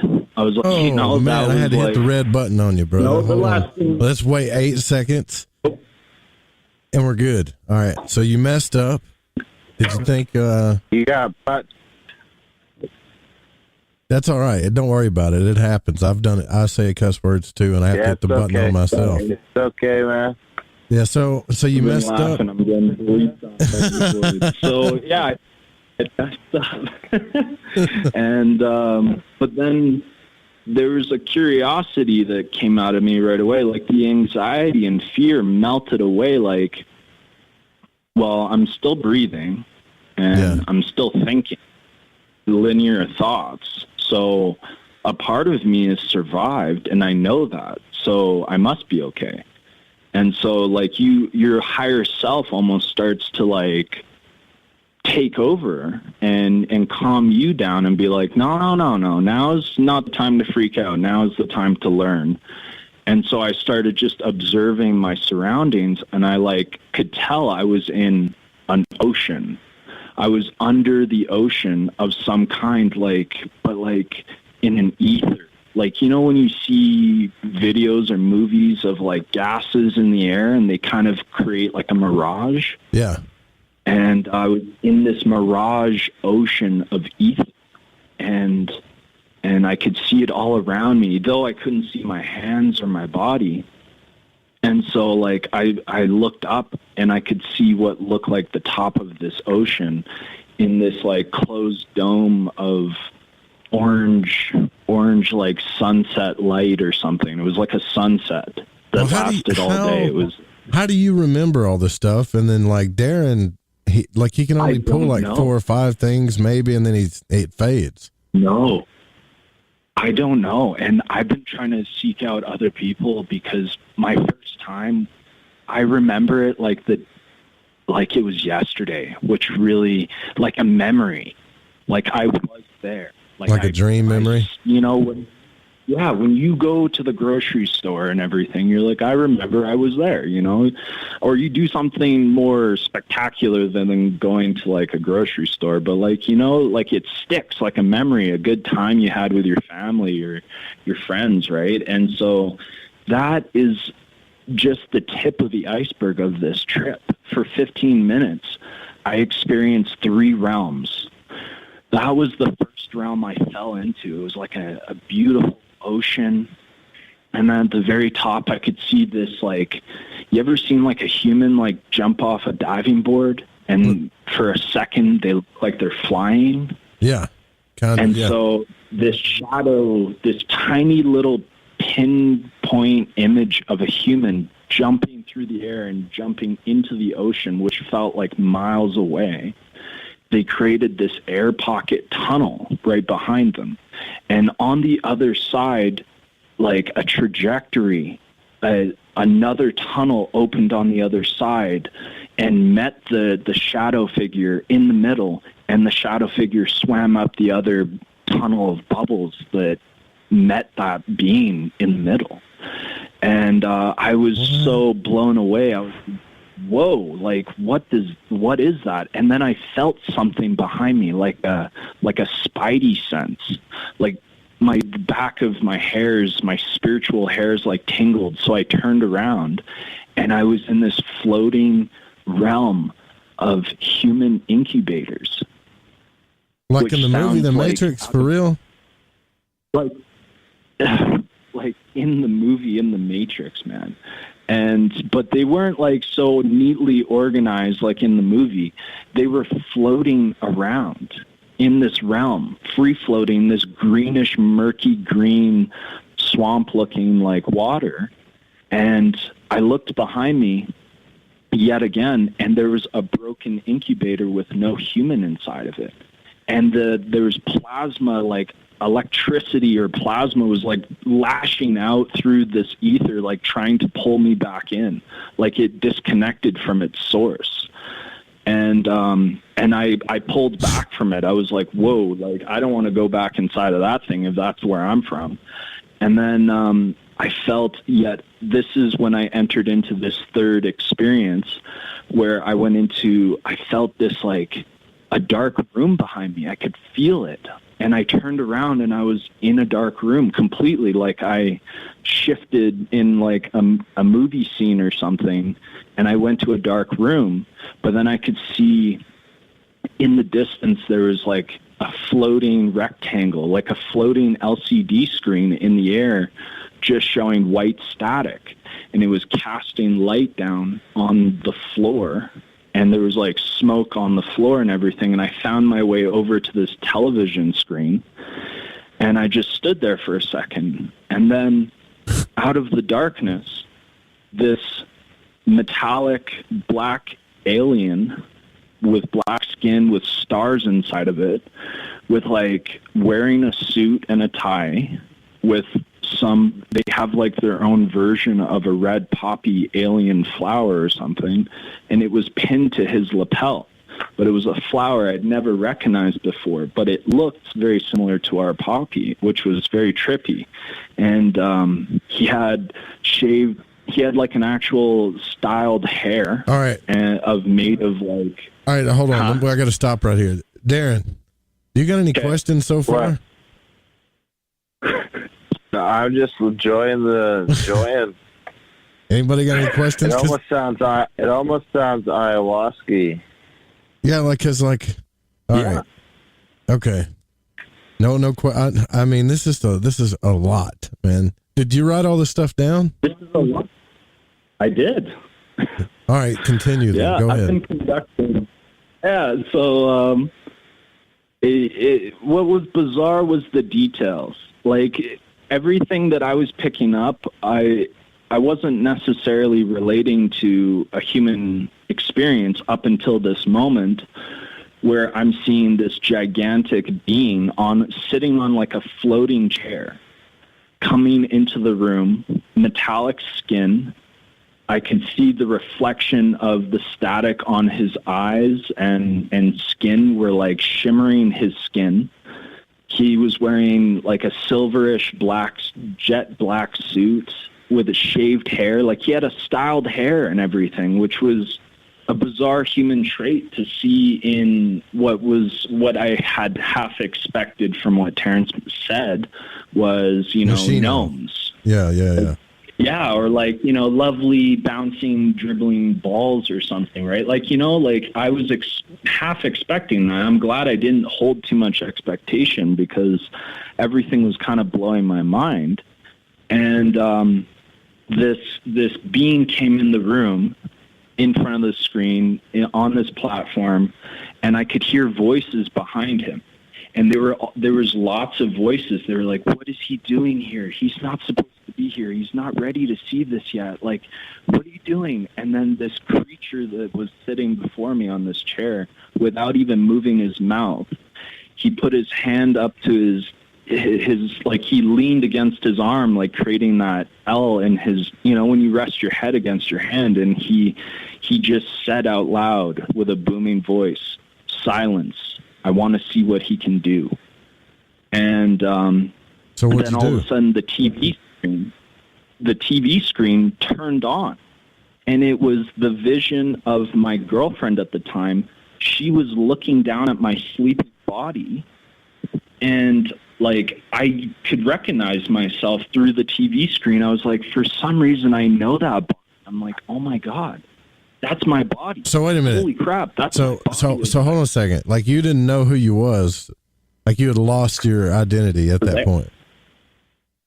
Yeah, like in that DMT realm, I notice a lot. Well, I mean, you train yourself. You teach yourself how to, when you're there, eventually to start remembering who you are and gather data, right? And it comes from a lot of, as Terrence says, a lot of trips. Like going a lot.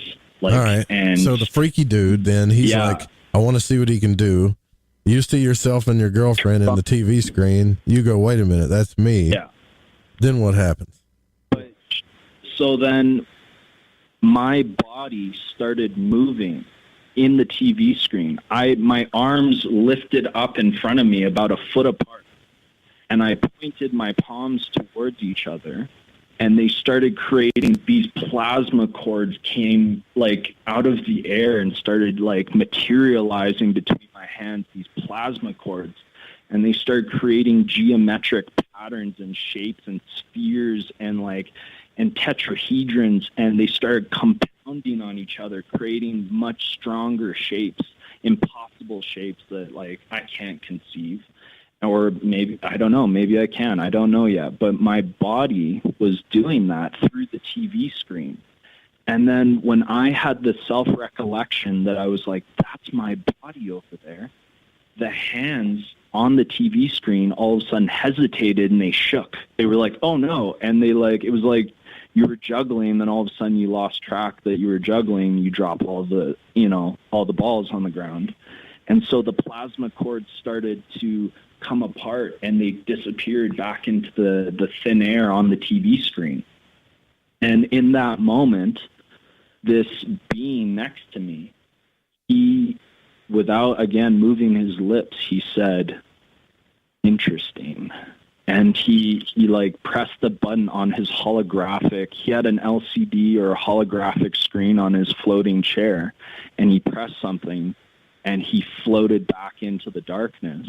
And then I felt what felt like a hand on the back of my head, or my spirit or something. Wait a minute. Now, you're not going to end this whole story and at the end of it go, I'm just playing, I made all that up, right?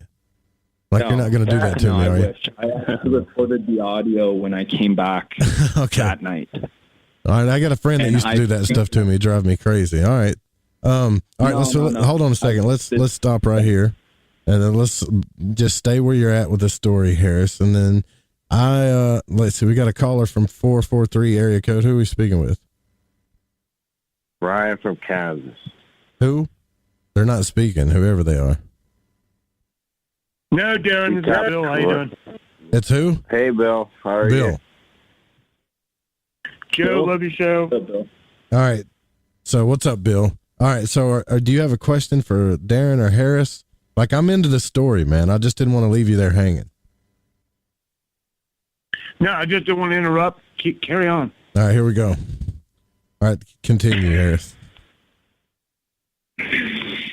So after I pretty much got bounced out of the club, what it felt like a big bouncer, like, picked me up from the back of my head and threw me back into my body. I came rushing back into my body, and I immediately sat up, and I saw the motion. And I had to hit the red button on you again, but I understand. Oh, sorry. It's all right. It's okay. Right now, you're beating Darren though, 2-1. So I'm trying to do better. It's all right. Continue, please.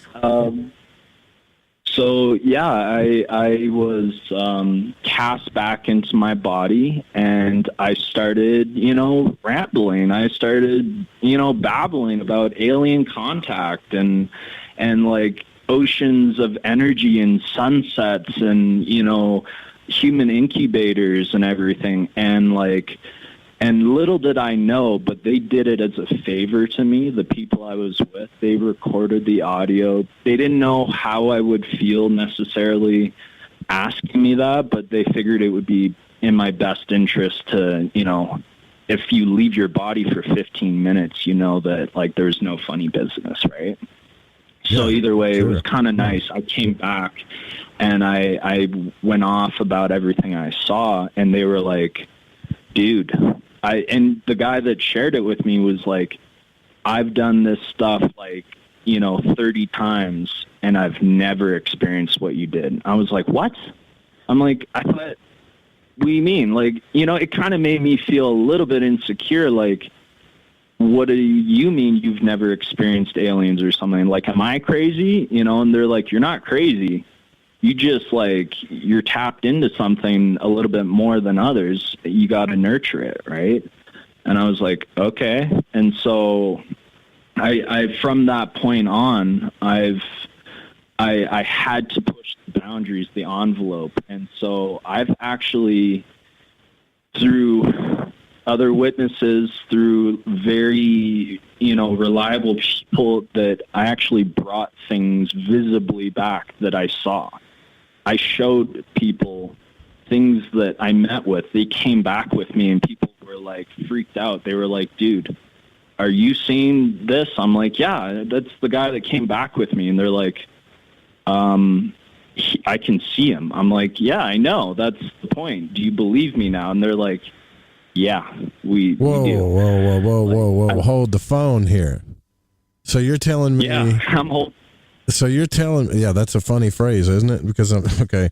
So you're telling me that you brought somebody back from that realm for... Yeah. Astronaut. You brought multiple... You brought an astronaut back. Okay. I brought light beams, astronauts from other parts, other dimensions that looked like different kinds of astronauts, designed with suits specific to different designed bodies.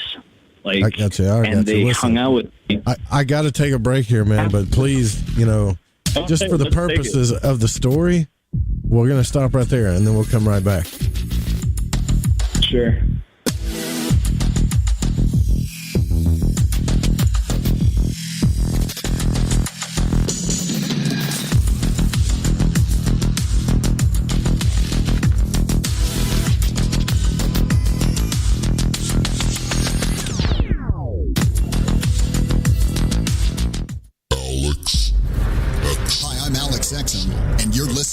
Fringe FM. Have you ever seen an ad or banner which brought you a feeling that someone is reading your mind or even listening to your conversations? Your online data is being used against you. Surfshark is a VPN service that makes online privacy protection easy and attainable. You can use it on as many devices as you'd like simultaneously. The VPN service that we use at UFO Seekers, plus 1 month free for $1.99 a month. Visit surfshark.deals/seekers. We spend almost as much time online as sleep, and that's 6 to 8 hours a day. The internet knows a lot about us, and that's why we should care about our online data. Use Surfshark to encrypt your personal information and send it via a secure VPN tunnel so that no one can see it without your permission. Visit surfshark.deals/seekers. You need to protect yourself from surveillance and targeted advertising. Surfshark encrypts all internet traffic sent to and from your devices and ensures that your IP address remains hidden. The VPN service that we use at UFO Seekers, plus 1 month free for $1.99 a month. Visit surfshark.deals/seekers. Why is it we're not very good with our health regimen until it's too late? We don't put oil in the car until the engine blows up. When the body's out of balance, your health is not so good. Give your body some love. Log on to GetTheT.com. That's GetTheT.com. Try our Life Change Tea, which cleanses you from harmful intruders.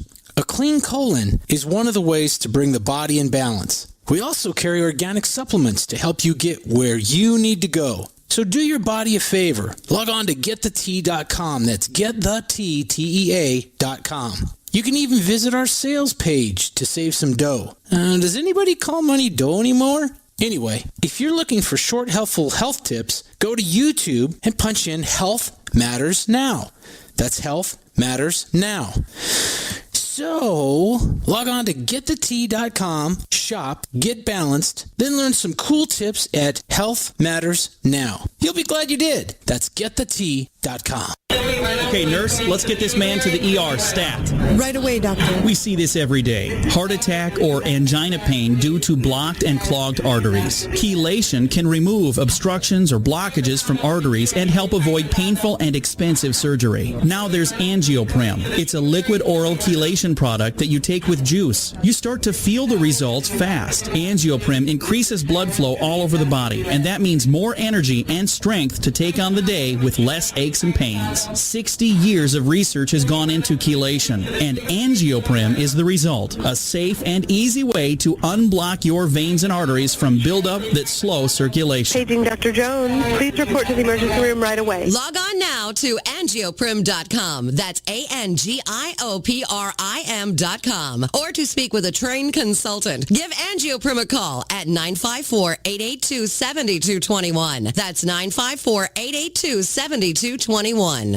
So, you love talk radio? Then you'll love TalkStreamLive.com. TalkStream Live is always on, 24/7, with the best streaming talk shows. Find your favorite talkers and discover some new ones. It's free, readily available online or on mobile with any smartphone or tablet. Finding your favorite talk shows all in one place has gotten a whole lot easier. Just go to TalkStreamLive.com. Be sure to download the free apps from Google Play or the iTunes App Store. Brian Gable here, and I'd like to invite you to my radio broadcast, The Secret Teachings, airing 5 nights a week right here at midnight Pacific on the Fringe FM.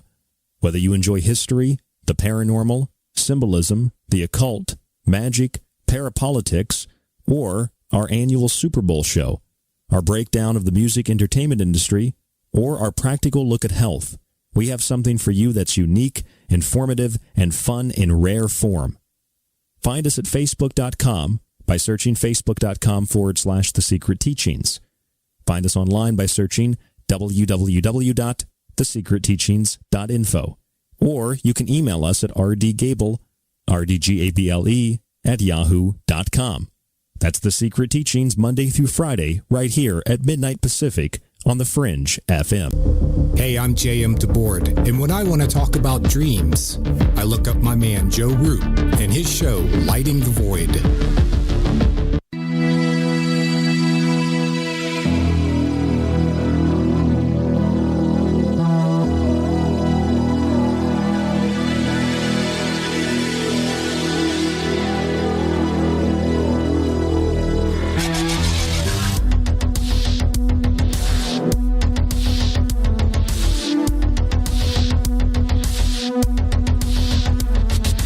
All right, so we're back on Lighting the Void Open Lines Night tonight with Darren Grimes from Grimerica. Go listen to the Grimerica podcast. They're friends of ours, pretty much like a sister podcast, sister-brother podcast station. They got their own radio station and everything, too. Grimerica.ca. And, you know, before we finish Harris... Yes, /support. Remember that, too. And listen, before we finish up with Harris's insane story, okay, I just want to say real quick that you are, Darren, you're up to like 400 and something episodes now, aren't you? Like, you're catching me. Like, I was like, I'm going to do a show 4 or 5 nights a week and pass them. And now y'all are catching back up, man. How many episodes are you in? You can put me on the spot. It's 413. 405. That's right. We'll probably do something special for 420. Maybe I'll eat a bunch of edibles and just see how long it can last. That sounds cool. So the other people on the line too. I want to hear that. Yeah, like don't put that on the. Well, I mean, you can put it on the Black Budget feed. I don't care because I'll get to hear it anyways. But like, if you want to get the cool stuff, then you just support and you get that feed. Y'all are still doing that, right? Yeah, well, we've been putting more of the audio books in there lately, but yeah, we got to start doing that again. We haven't put a real F in the Black Budget in a while, to be honest. But we're getting ready to move the studio back home, and I think that's going to open up for a lot more content.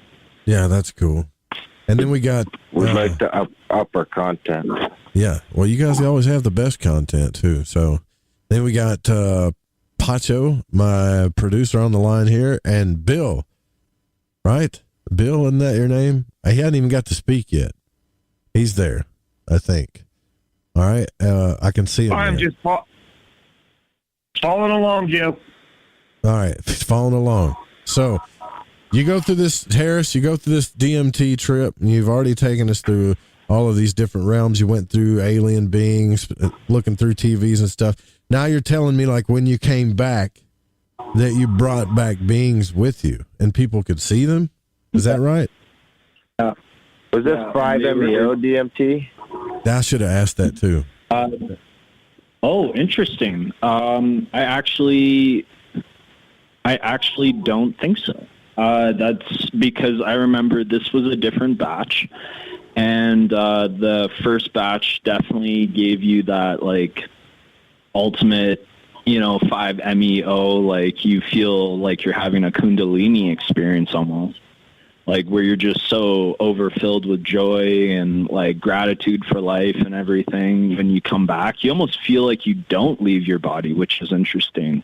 I noticed that a lot, like, to the point where I felt like I could tell the difference because there was DMT that I would try or I would smoke, and I wouldn't go anywhere at all. But I would be filled. I would be like unlocking the ability to see 4-dimensional space around me and interact with beings that would come into the room. And which is funny you say that, but I don't think this batch was. So just to answer the question. But yeah, it's I brought them back to 2 people that were completely sober in the room. We had been doing breath work and meditation. We had lit a candle.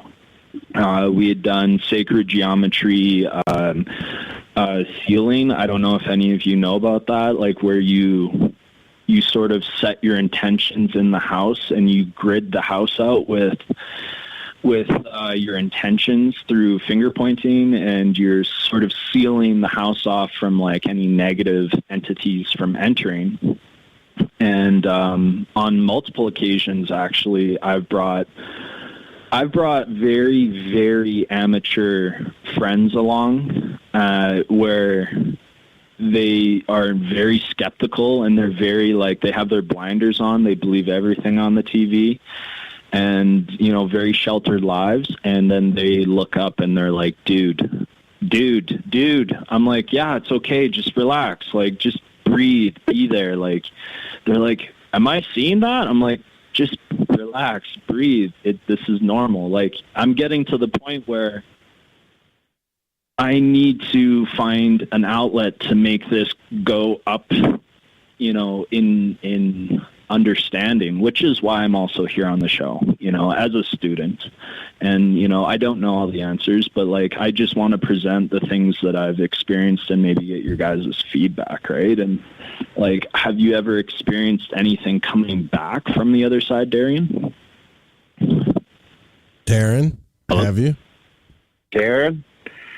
I thought he called me Darren. It did sound like he said, "Oh yeah, I gotta hit the button." I got the button. So 2 for 2. Harris, you're at 2. Darren's at 2. Pacho 0. Billy, he hasn't even got to speak yet, so he's not on the board yet. You know what I think though? Like when I hit the delay button, it wipes this thing out for 8 seconds and then it builds back up. Like right now, it says building, building, building. And I really think that it slows down our voice. But anyways, yeah, I don't know. Do our voices sound slow? Y'all tell me in chat. So you're in the South, so your voice always sounds real slow. Yes, ma'am. Oh, no. Not again. Arkansas. I'm down here in the shack. Wandering around. Yeah. It's the closer you get to the equator, it's like you guys go down 0.85 speed. So, answer the question. So, have you ever brought an astronaut back? I forget the question. Or a being back or something? Astronaut back. No, anything? I have not. I haven't. I have not. Like I said, the only entity I ever experienced was that one dude that said that weird word that I haven't been able to comprehend. I've never been able to remember that thing, but I have had especially the first time, I definitely had that sort of Kundalini type joyful experience coming out of it, where you almost want to burst into tears. Yeah. It's kind of like almost getting, because I equated the first time very much to being shot in the face with a shotgun and feeling like I was dying. And then all of a sudden it's you get put back together, and for a few minutes, maybe you thought you lost everything you loved, and then you get all that back. So it's sort of a pretty profound experience in that sense. Totally. I agree. Let's see. I'm pissing people off in the chat. No. I want to try. Let's see what. I think Billy hung up, man. I feel bad. You took up all. Billy's probably pretty drunk from the hockey game. No wonder Art Bell hung up on people. Always. It's come on, man. Other people are calling. I don't know, but so listen. This is. I think I've heard this before. I think someone else has. Did Terrence McKenna ever talk about bringing beings back with him? Where have I heard this before? He talked about in depth, and I've been scouring all of his old audio files to see if I can find any examples of him telling this. But he theorized that we would one day be able to sing objects into existence, right? Which, I mean, I feel like technologically we're kind of heading that direction right now with 3D printing, and eventually, I don't know, with free energy generators, everyone's starting to build online on the YouTube community. So I think everyone's trying to create, right? So whatever that looks like, I feel like we're moving towards his theorized, prophecy of moving things into existence with our will, right? I think so. That sounds good.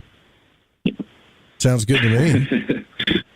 I mean, kind of just cuts back to magic and intention.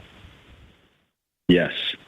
Yes. Well, and I have been studying a lot into alchemy. I would actually say I don't even listen to Terrence McKenna as much as I used to, even 6 months ago.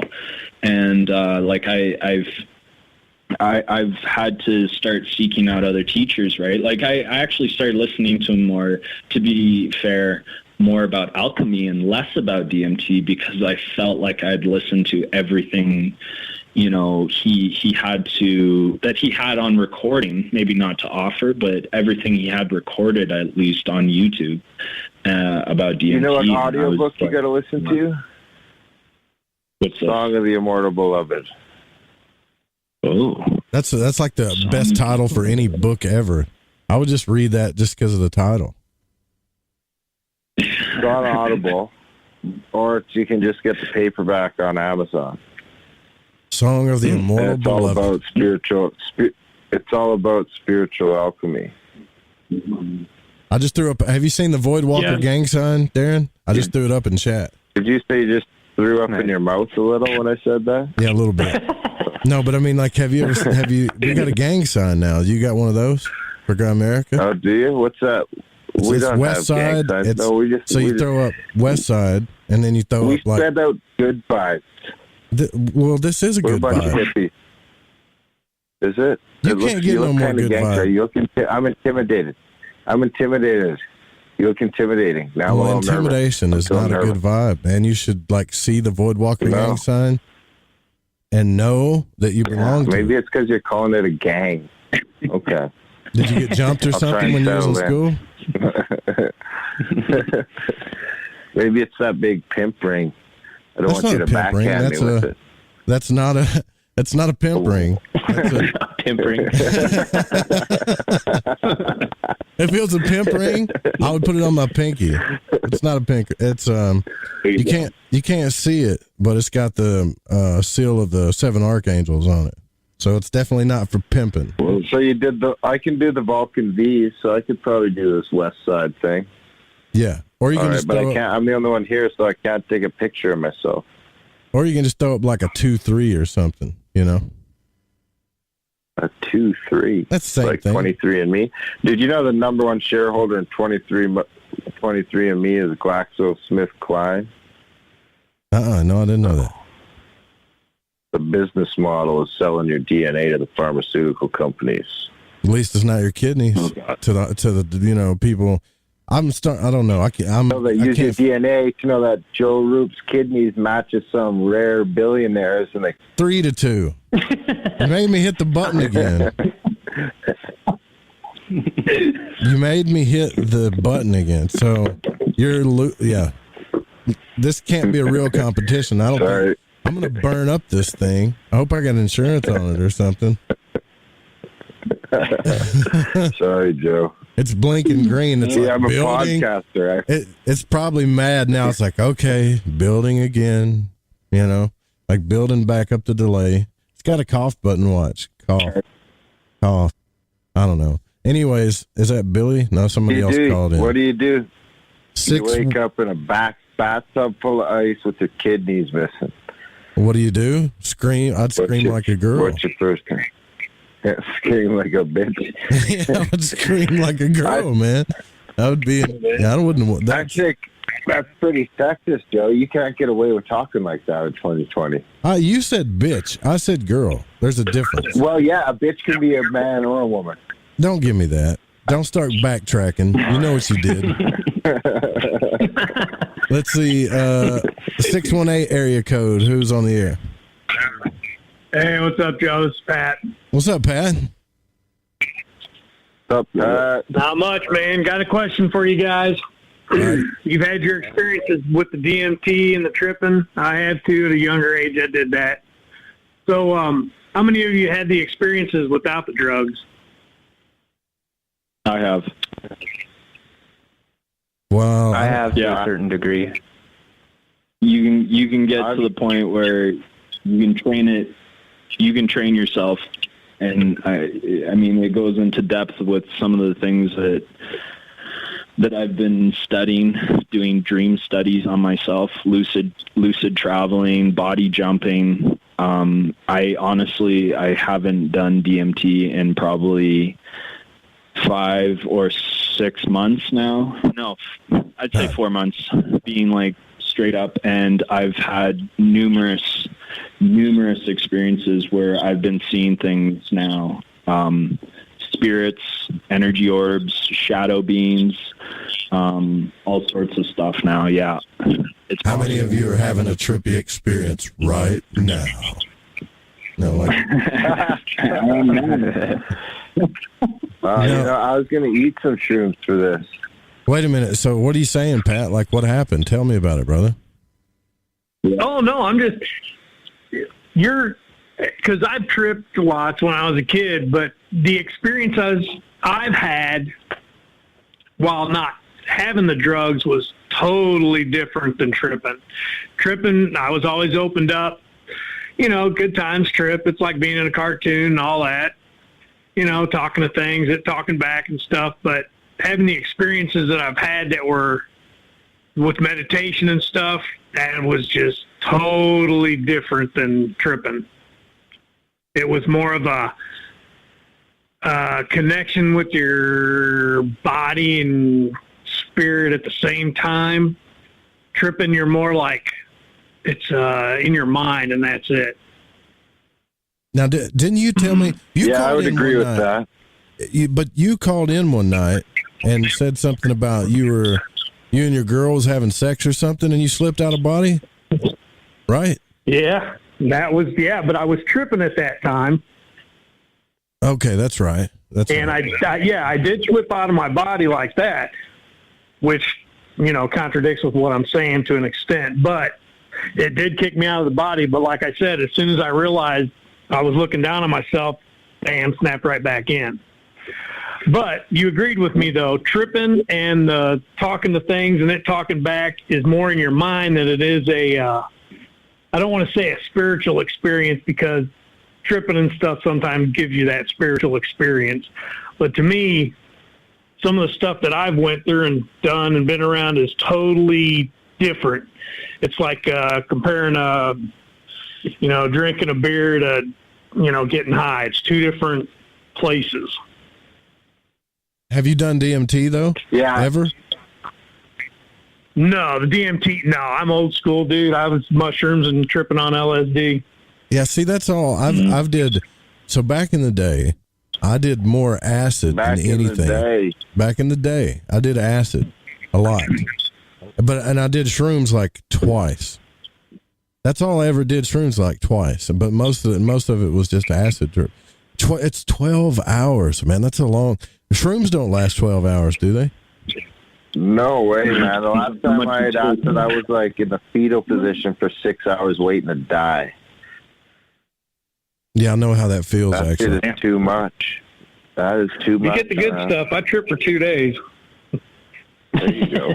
But let's make something incredibly clear right now, though. I want to be sure about this. No swearing? Especially from, we've already broke that rule, haven't we, Darren and Harris?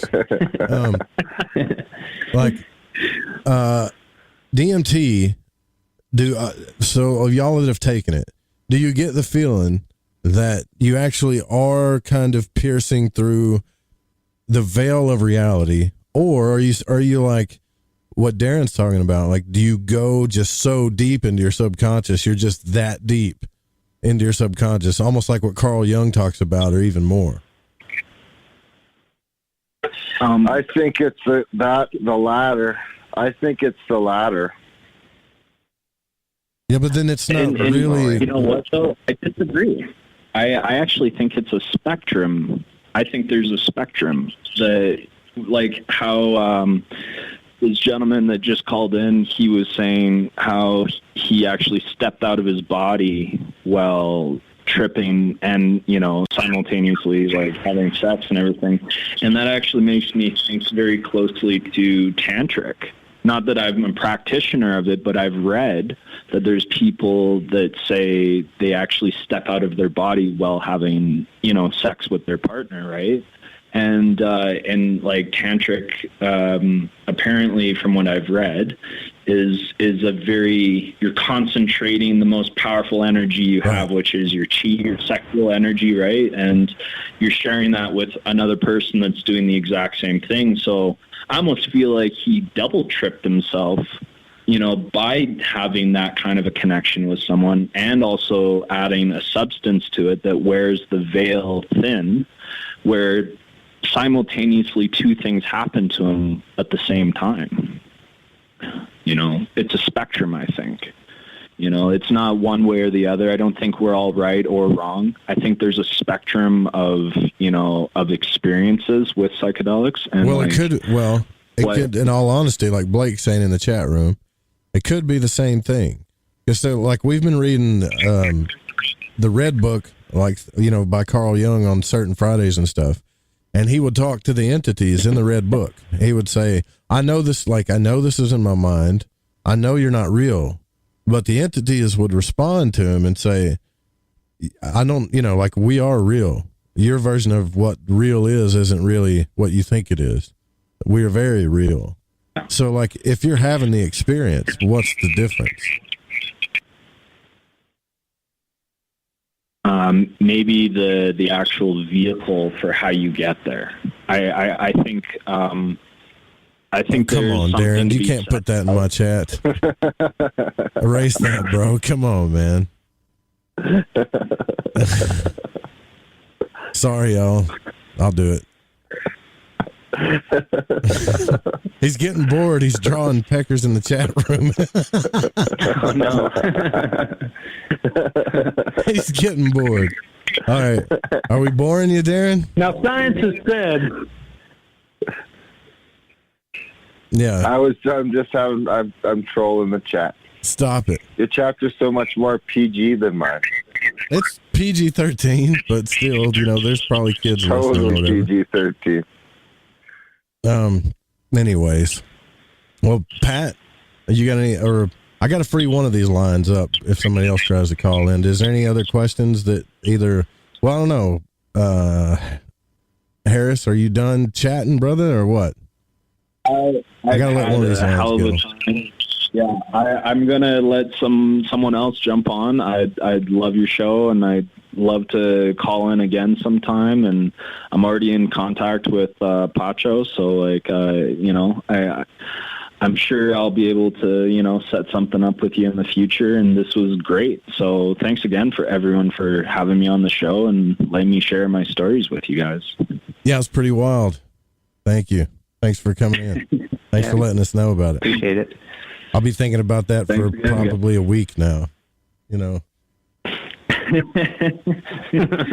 Good. Give me some thoughts the next time I call in, all right? All right, man. You take care. Have a nice night, Harris. Thanks. Joe, once you started Darren, flashing gang signs, I thought all bets were off. Yeah, you're right. I did flash some gang signs, but that's different. You know, it's not like you could flash up gang signs on MTV. Listen, don't argue with me. You know what I'm talking about. Like, I wouldn't come on your show and start acting like Mr. Rogers. I cursed on your show on purpose, remember? You did. You had to force it out, too. It was funny. Yeah, I curse a lot in real life, though. You guys know that. You cursed in the commercials like a sailor. Yeah, so it's not a morality issue. It's more like a business thing. I guess I got to explain this again, you know? No, you don't have to explain it. It was dicks in the chat. I thought that was different.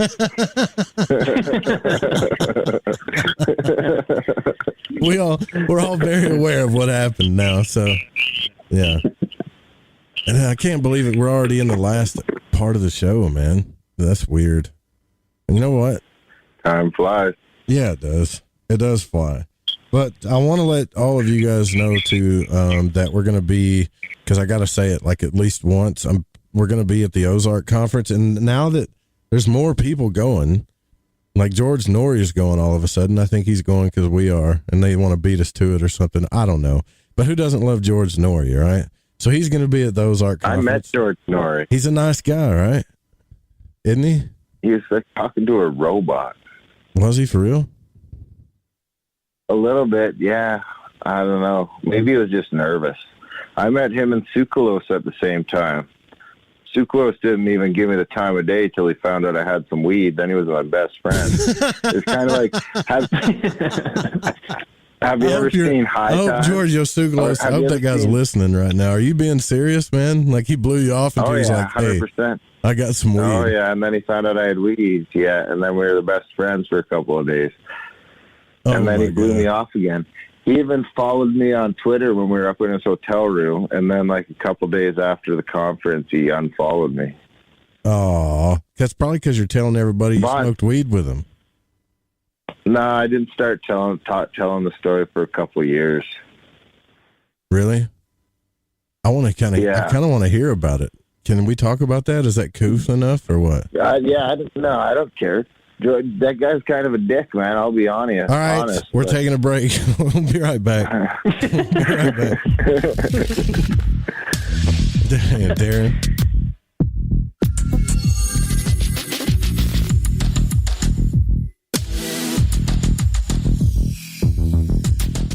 Get the Tea is the #1 cleansing tea in America. We cleanse you with organic ingredients, and when used daily, you can increase your energy. Cleanse from intruders that set up camp in your colon. Cleanse your colon and feel the difference. Colon cleanses can be uncomfortable. Not Life Change Tea at GetTheTea.com. Life Change Tea is mild yet truly effective. Cleanse your insides every day. Easy to make, easy to use, and feel the results. Are you sold? Okay, then here's how to order. Log on to GetTheTea.com. That's GetTheTea.com. Look for our specials on the front page. Get the Tea also carries top-rated supplements for those who care about their health naturally. Again, log on to GetTheTea.com. That's GetTheTea.com and feel the results. And for those of you that arm yourself with information, come to our webinar every other Monday at 5 p.m. Pacific time. That's every other Monday at 5 p.m. Pacific. You can sign up at GetTheTea.com. You can tug all day long on a carpet that's been glued to the floor. Then you hurt. There are many strong glues out there. Let's see. There's liquid nails and Gorilla Glue. You ever try to remove 3M 5200? That adhesive is strong. Then there's bathroom caulk, silicone rubber, adhesive tape, super glue, flex tape, and stickers. Graffiti. Scientists have come up with glues that stay stuck and can't be removed. Until now. Until Handyman Formula by DeBond. That's right. 95% of adhesives become unstuck when you spray Handyman Formula directly on them. Just spray, wait a few minutes, and remove. It's amazing. Most adhesives become unstuck when you use Handyman Formula. Visit DeBondCorporation.com or MCMaster.com. Call 561-575-4200. This stuff really works. Handyman Formula by DeBond, a great Christmas gift. Have you ever seen an ad or banner which brought you a feeling that someone is reading your mind or even listening to your conversations? Your online data is being used against you. Surfshark is a VPN service that makes online privacy protection easy and attainable. You can use it on as many devices as you'd like simultaneously. Surfshark encrypts all internet traffic sent to and from your devices and ensures that your IP address remains hidden. The VPN service that we use at UFO Seekers plus 1 month free for $1.99 a month. Visit surfshark.deals/seekers. Hey, Fringe FM listeners, did you know that when you're on the road with limited data or no Wi-Fi available, you can still listen to every minute of the Fringe FM by calling 701-719-3971. No smartphone, app, or internet needed. Saves your data plan and no extra cost if you have unlimited minutes. Call 701-719-3971. That's 701-719-3971. Listen to the Fringe FM on any phone, anytime, anywhere. This is the Rogie Report News on the Fringe FM. I'm Jess Rogie.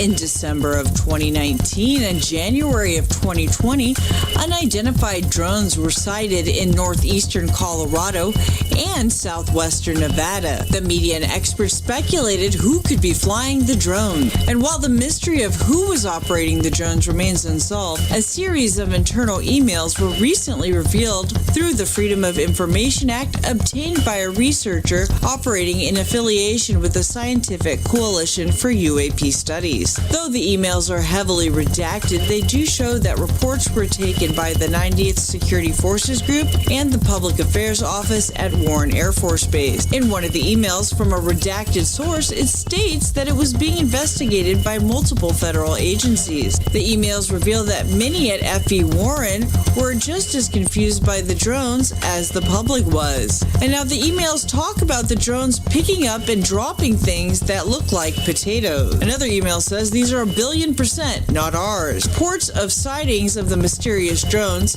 have dropped according to local law enforcement. A historian makes a discovery about the Great Pyramids in ancient papyrus. The Diary of Mir details the transportation of limestone from Tura to Giza during the 4th dynasty. It explains how Pharaoh Khufu's Great Pyramid of Giza was built. They based this on a hieroglyph that translates to Asmet Khufu, thought to mean the horizon of Khufu, and associated with the images of the pyramids. Historian Matthew Simpson, who runs the YouTube channel Ancient Architects, believes this hieroglyph was actually a reference to an entire city which took 2 decades to complete. Simpson believes that Asmet Khufu encompasses a larger area than the Giza Plateau that we see today, and more is waiting to be discovered below modern Egyptian villages. An unidentified creature was spotted roaming near the scene of a deer mask by Aaron Fitch. He stated he saw something darker than night running across the A18 in Lincolnshire. Finch, who is the co-host of podcast Realm of the Supernatural, is now investigating the phenomenon. His co-host Lee Solway has now made an appeal to locate the strange creature, asking anyone who's seen something like a big cat to get in touch. The pair are not ruling out the shadowy creature as a kind of Bigfoot. According to the podcasters, another couple had sighted a similar-looking creature, and the couple reported it was so big it blocked out the tail light of the car in front of them. He said you also get Bigfoot sightings that run up and down the A15. This is the Rogie Report News on the Fringe FM. I'm Jess Rogie.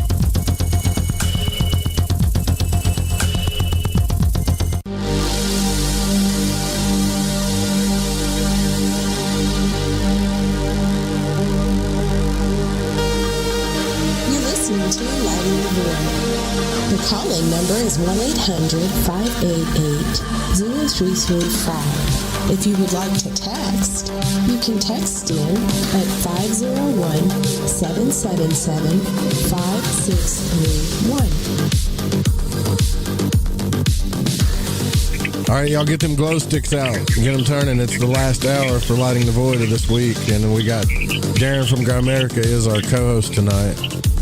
We also have Pacho, my producer, on the line, and Pat, also known. Aren't you also known as the Elf, Pat? Isn't that what people call you? Yep. Okay. So I know you got a good story for it. Yeah, they call them. Everybody, by the way, like, this is the cool thing if you come to Discord, and I learned all about Discord from Grimerica, by the way, because they just built an entire community in there, and I was thinking, well, maybe we could do the kind of the same thing, and then it kind of took off from there.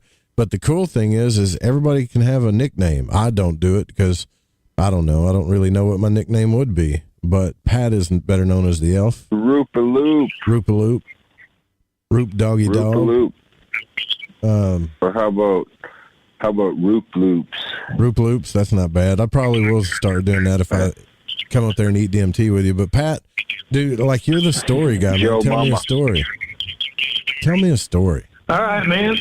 I'll tell you what. The reason I was asking about the DMT guy, doing the DMT and stuff, and the different experiences you have, and how, to me, they're not related with spiritual experiences or, whatever you want to call them, is because some of the stuff that I've done and been through, there's been no drugs involved, which that's what I kind of, Joe, you always ask questions. That's my question on stuff that's happened to me, because I've sit there and been like, this doesn't make sense.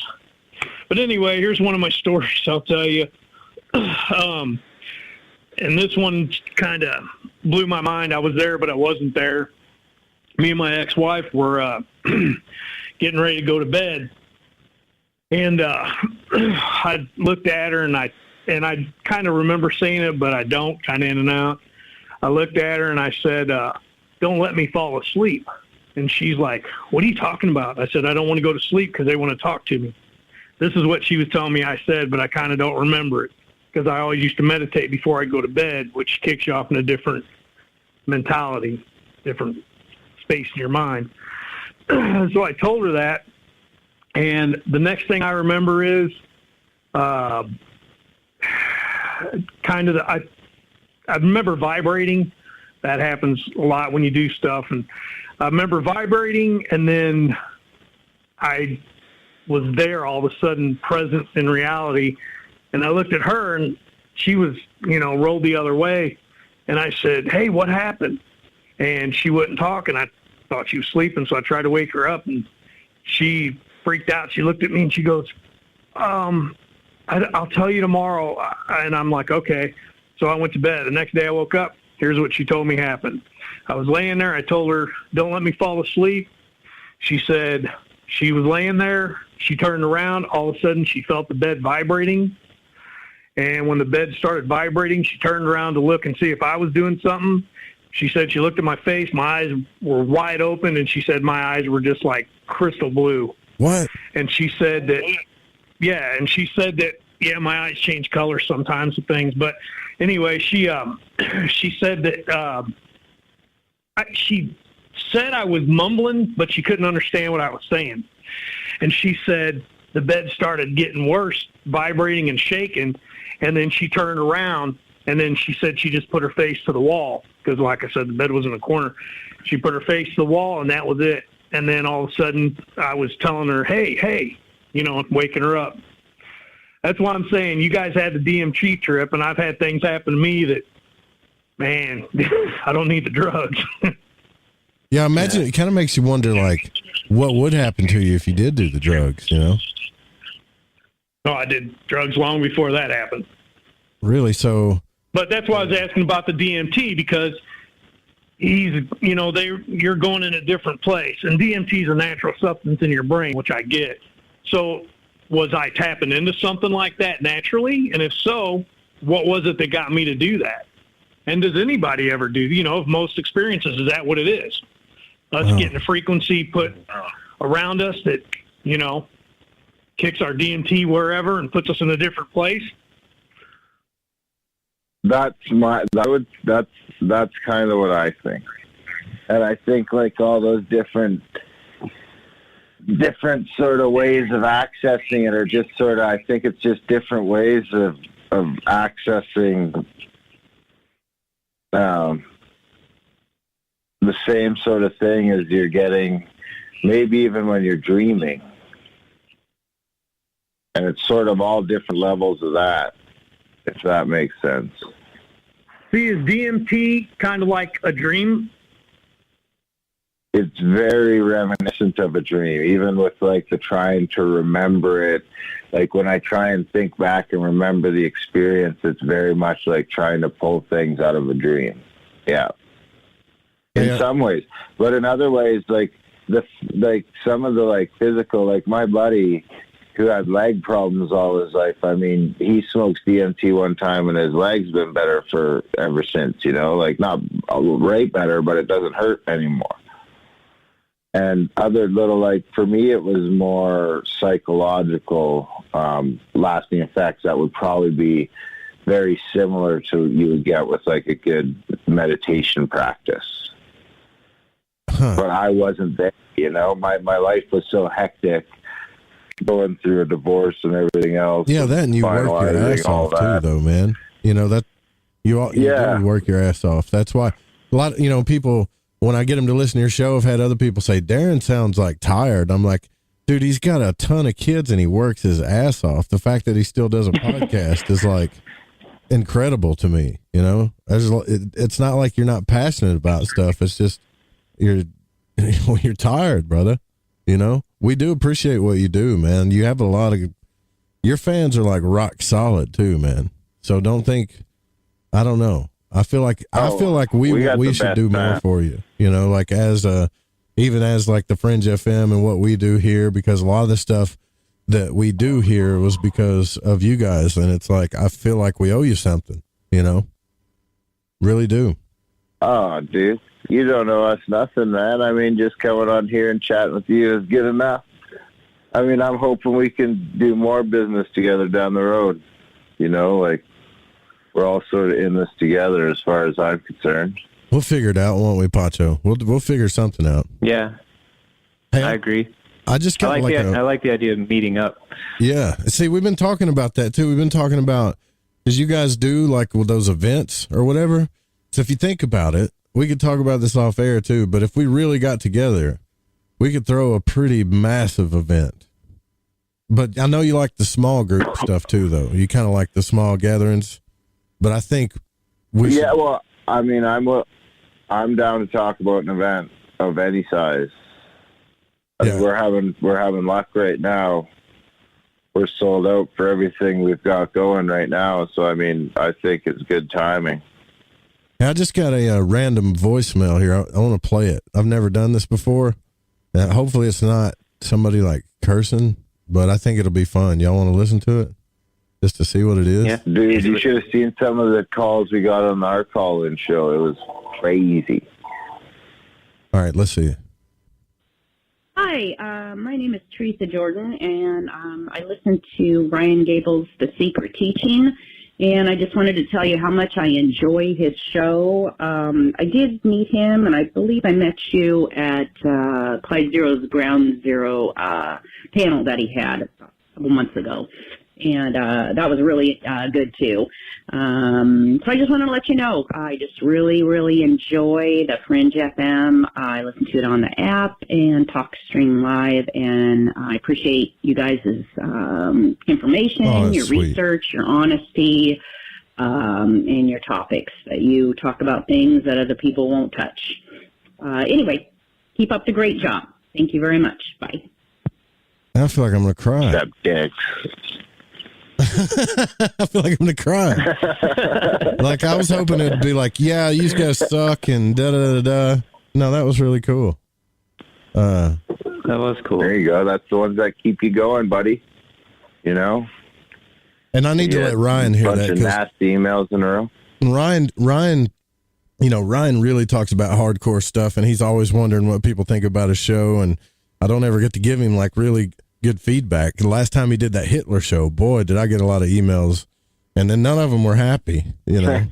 And so he probably needs to hear that. But no such thing as bad publicity, right? At least I don't think so. So no such thing. Well, I don't know. There's some bad publicity in 2020. Like what you said about Sukalos, that was pretty bad, dude. Oh man. No, man, I don't care about that shit. He'll probably never talk to me now. Like, who? Giorgio Tsoukalos? You're better off. Trust me. Yeah, who cares? You know who's great is Eric Von Daniken has this little, like, I shouldn't say little.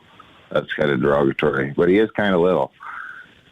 His name's Ramon. He's like his little, they call him his secretary, but he's just kind of his personal assistant. Yeah. And he's just like the greatest dude ever. Well, that's cool to know. Because we're going to start going to conference. I don't think we're going to go to Contact in the Desert this year, but I know, like, there's some we are going to be coming to California, I'm pretty sure. And then, yeah, so I'm about to gear up and travel. I don't care. People can see my chunky butt. It's time. It's time to let the roop out. How far are you from San Antonio? Probably about 4 or 5 hours. I could drive. I like driving through Texas, so I'll definitely drive down there and meet you. Well, I'm down there. I mean, I plan on being down there in San Antonio a couple times a year for the foreseeable future. That's good. But yeah, when are you heading to California? I'll be in Utah in April. It depends. We're doing our event there. It depends on if these people get back to us and what they say, but I'm hoping in July. So. July. I think I'm still here in July. I'm down in the States in April and September. Yeah, we're talking all this like business stuff. You know, listen, you know, the one thing that when I went to Texas when I was a kid, because my grandparents used to live in Houston, and my grandfather was friends with this guy that was one of those rattlesnake charmers. He's dead now, you know, for obvious reasons. But I remember him taking me there when Did he get bit by a snake? Dude, he used to get in he used to do these shows where he would lay in a backpack and put the snakes in the backpack and all kinds of stuff. It was really strange, man. So is that what happened? Was it a snake that did he? My grandfather, I call him Papa. I know that's redneck, but that's what he is, so I don't care. But he told me he died from snake bites and stuff, and I was like, man, you catch kind of like that guy's the crocodile hunter. Like, you know, their time is coming if they keep messing with nature. It's coming, right? But anyways, when I was a kid, he would take me down there, and I have like these faint memories of going down there and like them yelling at me like, don't put your face to the glass too much, because I would really put my face next to the glass and watch them snakes like try to knock themselves out while they were biting it and stuff. But he, yeah, I think it was either in Houston or San Antonio where that was. There's always a snake charmer down there in Texas somewhere, man. That's what we ought to go to. We ought to throw an event. We ought to have snake charmers, people that throw like, I don't know if you guys remember me talking about that Magic All event too. I went in the desert, but it was really fun, man. I would love to throw something like that. They had people that were out there that was kind of like a smaller, I don't know, Burning Man kind of thing, but they had people out there throwing flames around and hula hooping. Then they had this one girl come, like, it was like kind of one of those sexy shows, but it was really kind of weird and dark and mysterious. And she had this huge, like, boa constrictor. She did like this, a dance coordinated thing with this thing. And I'm thinking it's going to kill her. Like, that stuff sounds fun, right? That's what we should do. And then we could have like jets fly over. Awesome. Scandal written. It's got scandal written all over it. Yeah, snake charming, sexually clad women. Mm. Yeah, but it was like, who cares about the sex stuff? I'm just saying, like, why did she do that, man? Like, this snake was 3 times the size of her. All it had to do, if it just made up its mind, was just, like, it could have wrapped itself around her neck and killed her. None of us, this thing was so big, man. None of us would have been able to save her. And when you feel it, you think a snake is all soft and stuff. But when she let us touch that snake, it felt like concrete. Moving concrete, man. Can you imagine? Yeah, they're amazingly dense and strong. What's that, Pat? Joe Root gets me too'd by snake charmer. Snakes are all muscle. You know what's weird about snakes? Totally.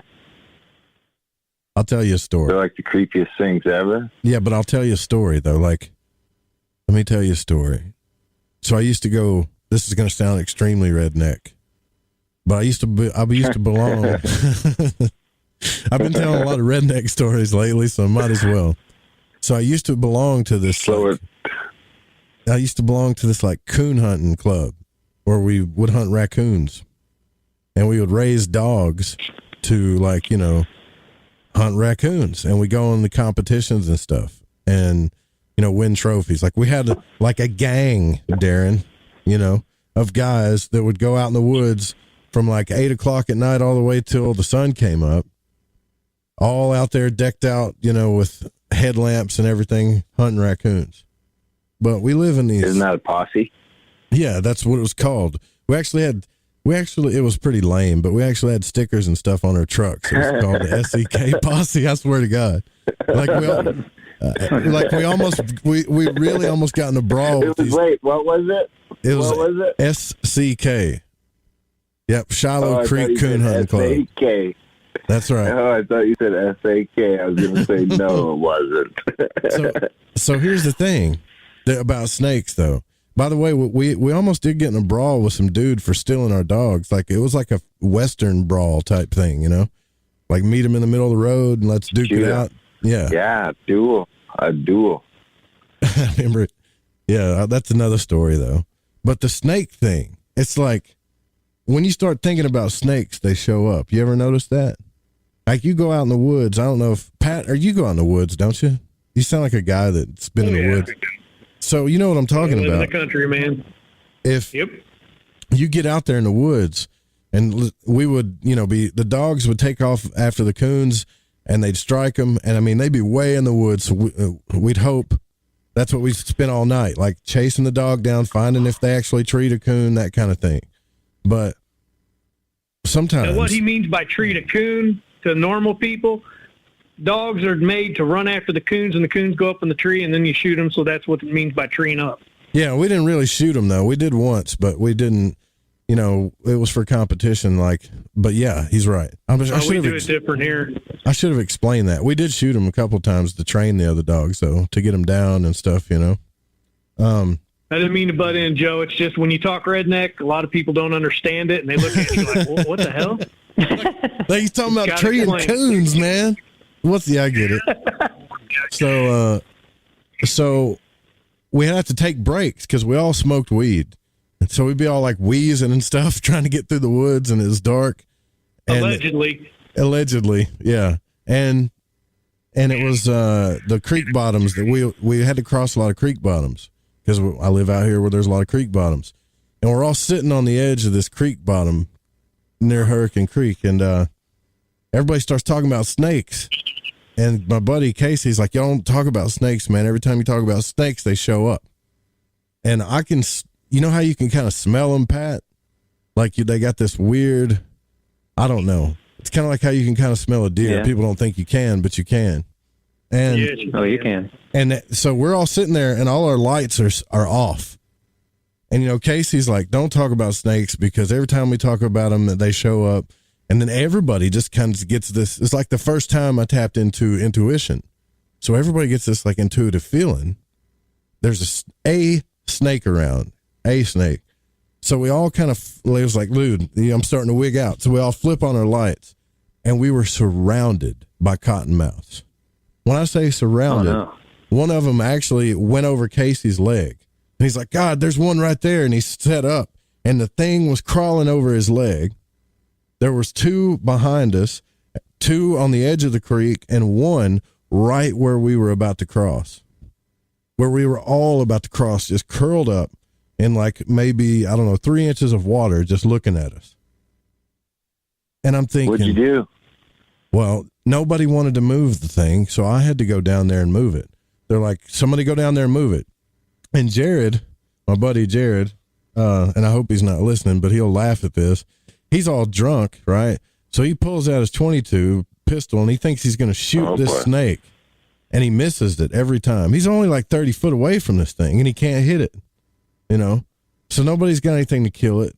And I don't like killing stuff. I said, you know what? Just all you got to do is take a stick and like touch it, like get under its belly, get behind it so it doesn't know what it is, and it'll get scared and walk away. Right. And they're like, well, they were like, since you're so smart about this, why don't you do it? And nobody will do it. So I've got to go down this creek to get the snake out. Now, mind you, the creek, if you want to use your mind and look at this, the creek's like 3 foot wide, 4 foot wide, but the banks are steep. So there's no way you can just walk down there and move the snake. So I'm having my friends hold me, like hold on to my arm. And I'm hanging over this edge of the creek with a stick, and I'm putting the stick under the snake's belly and picking up on it, trying to scare it. And this is like it was like the biggest, fattest, laziest snake ever. You know, it's not moving. It's not scared. And the thing kind of lunges at me, and I scream like a girl, run up the hill. We turn our lights out. We all take off running. We all feel like we're getting chased by snakes for some reason. So we all take off running. We stop. We're like, wait, this is stupid. And we turn around, and they're all gone. I swear, I know it don't sound weird, but when we came back, it had to have been like 20 seconds. And when we came back, they were all gone. There were 4 or 5 snakes sitting there just because we were talking about them. And then when we came back and flipped the lights back on, they were gone, just disappeared. So I wonder sometimes, like, if we do that, like if we actually call that stuff towards us. You know what I mean? Do you think we do that? Totally. Yeah, I would say so. 100%. In nature, I think so. God, man, it was scary because I was thinking, man, I remember how scared I was. I was thinking, if you guys let me go, I'm dead. This thing's going to bite me, and just over and over and over again because there's no way to stand up. And here in Arkansas, we got, there's rattlesnakes, there's timber snakes, there's all kinds of different snakes, but we have, and I think they're in Texas too, actually, but we have one of the most aggressive venomous snakes is the copperhead too, and they're mean bastards. If you see one, you might as well kill it. Yeah, because they'll strike you. Yeah, especially like the babies and stuff. So you're going to have to suck out the poison? Dude, if a copperhead bites you, you'll be lucky. Like they're deadly, they're aggressive, and they're mean as hell. You can get away with like a rattlesnake or a cottonmouth. You can probably scare it. I mean, and it won't hurt you, but not a copperhead, man. They're the kind of snake that, how people say, oh man, they're just more scared of you than the other way around. No, the copperhead's pissed off. So I think there's something to do with, I'm going to get esoteric on you here, but I think there really is something to do with things that are like red and fiery. See, if you think about it, red wasps, they hurt. Like, and I'm thinking about the planet Mars here. I have been stung by everything. Red wasp hurt the worst. Red ants hurt. This is like a red, orangish. It looks like it has fire on it. The designs on it look like fire. You can look up a copperhead online and see it, and they're aggressive, man. So the more I think about in nature, like Manly P. Hall talks about, like all of the esoteric and hermetic secrets you ever want to know, you don't need any hidden masters to tell you. You can just go study nature and you'll see it. Things that are like really red are mean as hell. And that's all like Martian stuff. Or am I just thinking this? Am I just putting too much stuff together in my head here? Martian? So I think that's pretty accurate. I mean, even ticks, like chiggers and ticks, like those damn things. Those, you know, the little bitty red ones that just keep eating through you. God, I sound like a redneck right now, don't I? Chiggers, ticks. I don't play that tick shit, man. Black widows. Black widows would have the red spot on them. Yeah. See, you know, that is the good thing about Canada is all that shit freezes solid in the winter, so we don't have that problem. You don't have Australia, snakes? they got red roots. I think we have a few snakes. I don't see them too often, like ever. Maybe like a few times in my life. I think there's some rattlesnakes maybe down by Lethbridge, but I haven't seen much. We're going to have to go through this break because I missed it. Oh, well. Hopefully I won't get an email. Blow through it, Joe. I'll send you some support. Thank you, brother. I appreciate it. What did you say, Pat? Was there another red animal I wasn't thinking about? Yeah, Australia's got red roos, red kangaroos, and they're vicious. They'll fight you, man. The red roos, they actually breed dogs up there called roo dogs, and that's what they use to kill the red roos. Do you think you could take a kangaroo? No, I'm saying, like, I remember feeling bad for the kangaroos because I don't know if I was watching Jackass or a video where somebody was actually trying to fight, like box one of these things, and it was punching them back, and they're like, oh, look, it's a funny joke. I'm like, that's not funny. This thing's not fighting you and boxing you because it's a joke to that thing. Like, it's going to end up really hurting you bad if you ain't careful. You know? Like, y'all remember that that video, that guy when he was, like, got, like, tore up by that deer, where that deer stood up and just kept boxing his face? And he's like, oh, yeah. He's like, you getting this with a camera, honey? And I'm like, you're an idiot, man. This deer will kill you. That's the one thing city folk don't understand about deer. They look at it, they're like, oh, that thing's cute. Yeah, you get hooved once and talk to me. Yeah, they'll kill you. They don't care. A buck is not like doing that stuff to get you away from them. They plan on killing you. Just know that that's on their mind. They want you to die. So, but I still feel bad when I shoot them. I don't hunt no more, man, unless I have to. I don't know, Pat. I'm just getting going. I was just out hunting last weekend. No, I never got into the hunting. I'd always go with them. I mean, I'll sit up in a tree with them, watch, you know, and chase the deer afterwards because you got to chase that blood trail. But, you know, that stuff I did, I'm just not into killing. But if it gets down to the point where I'm hungry, different story. What did you hunt, Darren? You said you just went hunting? Well, I was hunting for whatever I could find, I suppose. Deer, elk, or moose. Right now. You know, the Rogan that touts about that. Hunt. He gets on his show and he's whatever. Like, I do it all the time because it's the proper and healthy thing to do. They're going to kill themselves anyways. But he's not being honest. He should say, I like to shoot things because it makes me feel good to kill things. That's what he needs to say. I just want to be responsible for my own meat.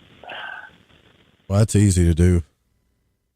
Elk is actually pretty good for you, man. Elk meat and deer meat, yeah. Moose, yeah, exactly. Deer meat's awesome. But we still... So I'm an Indian, so I'm registered, so I can hunt whenever I want. Are you part Indian for real? Yeah, man, I'm a status Indian.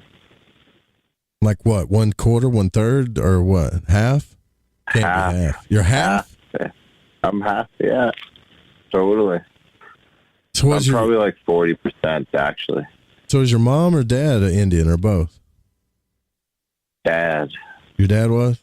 You can really see it in that picture I put up too. It's like, usually the people from Canada, that they get a little pale skinned. That's after a like while. the worst picture, Joe. Why is that bad? That picture. That's a good looking picture. Your man look like Rico Suave. You don't like it? Where'd you get that from? I don't know. This is what I did. When people don't send me pictures, when they know, like Pacho usually gets their pictures. He'll ask them, like, give me the picture you want to put on the show. But, you didn't ask for a picture? No, I book Fridays. I'm lazy when it comes to Fridays. I just want to talk to my buddies on here, So I don't know. I just Googled your name and it came up. I was like, what's this picture? I was going to do the cartoon one. That you always that came up when you Googled my name. Yeah, no, I Googled because I put Darren Grimes into Google. I put Darren Grimes into. Came up. Yeah, listen, I put Darren Grimes into Google, and then you didn't come up at all. It was like a whole bunch of different people. So I was like, okay. So I came back and put in Darren Grimes Grimerica, and then I would go to like images on Google. And it's like 1, 2, 3, 4, 5, 6. It's the 7th one on the top. Interesting. Well, I thought you just put my name into Google, and I was troubled by that. But if you put in the Grimerica tag in there as well, then that seems okay. Yeah. But I was like, what's this, man? He looks like a Coke dealer. This looks cool. Let's do this one. Looks like you belong on that TV show Narcos, man. So thanks, Joe. You don't like it though? I'm sorry, brother. I feel bad now. Next time tell me and I'll switch it out. I'm just busting your balls. But we should do an event. A lot of people keep talking about that. I think a lot of people want to hang out. The only time I really got to hang out with anybody is when I went to Oregon and I met Nish and Pacho, and then there was a couple other people there, and it does kind of suck, honestly, to be honest with you guys. Like, I love the friends that I've made on here, but after a while, you're like, you need that interaction with people. I do anyways, at least once a year or something. I don't know. Maybe I'm kind of a sap. How hard is it, Joe? How hard is it for you to do a show live? Like remotely? Not at home. Yeah, remote. And it's not hard at all, man. All I need is, I got a laptop. All I need is a couple of mic stands and a better mixer. I'm saving up for that, actually, for the Ozark conference. So we got, we're going to have like a better table than we usually have with banners and stuff. But then, what I'm saving up for is one of those Rodecaster Pros. I don't know if y'all have seen them, but they're like a cross between a broadcast board and a mixer board, and they're perfect for every kind of thing, and they're not big at all. You could put it in a little suitcase, so I'm saving up for one of those. But as far as like broadcasting live, that's easy. I got a tower that you can do that with from Verizon. It's not a problem. I was going to say, if you can find your way to a major city, you could get everybody probably that's Void Walker within 50 miles to show up at a place. Yeah, I wonder what city would be the best one to go to, though. Right in the middle somewhere. You got any idea where most of the Void Walkers are? Well, I don't know. Let's look at the hit map. Denver. Right, we should go to Denver. Denver would be rad. Actually, Denver's not a bad idea. It's easy to get there. Yeah, and there's always a cheap flight to Denver too, right? There's always a really cheap. Totally. Yeah, that's what I mean. And when you look up cheap flights, there's a lot of people in Central and Eastern U.S. Usually, it's people in the West. So Denver would be almost right in the middle of all the listeners right now, because we got a bunch of people in Texas and Arizona and California, Utah, New Mexico, Idaho, Oregon, Kansas.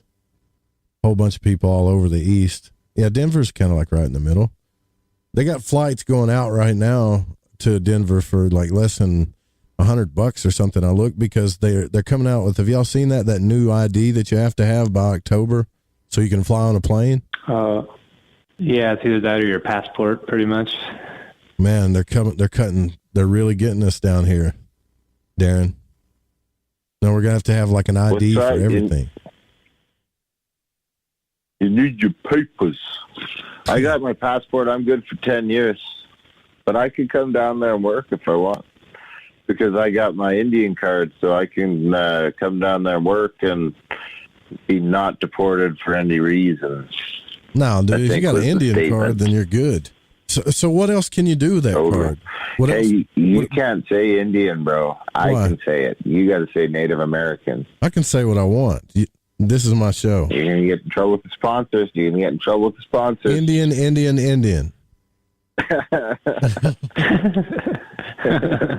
It's bad. It's bad if you say like engine or something, you know. I'm gonna pull a tarot card for you. Indian. For me? Yeah. Let's see. So what else can you get with the Indian, like being an Indian? What else? What other benefits do you get? Cheaper tobacco. I think I get some dental. You get like free dental? I think I get. Yeah, it helps. I have work coverage and coverage from my band, so it helps with that. And I think they helped me go to school too, so helped out that way. But other than that, you have to live on the reserve to get the real tax breaks. And I don't live on the reserve, so you know. That's where all the Sasquatches are, brother. Yeah, well, and I get hunting rights too, so I can hunt whenever I want. So when I do tarot, I do this weird thing, right? Like I shuffle, like I try to bring down everything from the tree. So I shuffle 7 times for the 7 planets, and then I will cut the deck 4 times, like 4 little piles for the 4 elements. So you see how I'm bringing everything down from the top of Kether, like from the planets into the Malkuth, into the earth kind of thing? Right? So Did you cut another planet out? No. It's just 7. I do the 7 traditional planets. I don't do like Pluto, Uranus, and Neptune, none of that. Even when I do my own astrology, I stick to the traditional stuff. All right? And so then I'll cut them out. Cut them out, yeah. And then just like that. Just gone. Well, I mean, if you look at all the old tables and the Sigillum Dei Meth and all that stuff, they don't put Pluto, Neptune, and Uranus in there. They don't put Pluto and Neptune and Uranus. Right. So then I shuffle that one more time, and I say, so because we're in the realm of duality between the poles here, so I cut the deck 1 time, and that's it. Then I pull the top card, and bam, you got the 6 of discs. 6 of pentacles, bro. 6 of discs? 6 of discs. God, I hate you sometimes. I knew you was going to do this, though. You know what that means? You don't do tarot, do you? Yeah, I do. I totally do. Okay, so what does it mean? I don't know what it means. Now, this is an older tarot, so this one is the one Nish introduced me to. It's called Tarot of the Holy Light, and it's by Christine Payne Towler. I actually got a signed edition here from them. 150 decks they sold. And I've got, this is like 132. And so some of the correspondences go back to ancient Europe, so it's not like the new ones. So the 6 of discs is Taurus, ruled by Venus, which is actually perfect because the moon was in Venus tonight. I mean, the moon was in Taurus tonight, and Friday was the day of Venus. So this is kind of the perfect card for you, man. Perfect card for the time. And the 6 of Pentacles shows in the normal deck a wealthy man dressed in a red robe hanging out with coins and 2 beggars who kneel at his feet. In his left hand, he holds a balanced scale representing fairness and equality. And that card reflects a state of financial security, generosity, suggesting that you generously use your wealth and abundance for the benefit of others. And personally, I know you. That's true about you. But it also speaks to receiving generosity and the feeling of relief that accompanies much needed assistance. So this 6 of Pentacles is a card of giving and receiving. Sometimes you're on the giving end, other times you're the receiver. So whatever it is, maybe you're about to come into some money, bro. or you're about to be awful generous. You know what I mean? Cool. Well, here's hoping. I mean, I'm about to move into a new house. I'm excited about that. Yeah, so maybe you're about to get a bunch of support or something. Grimerica.ca/support. Support. Joe Roop /support.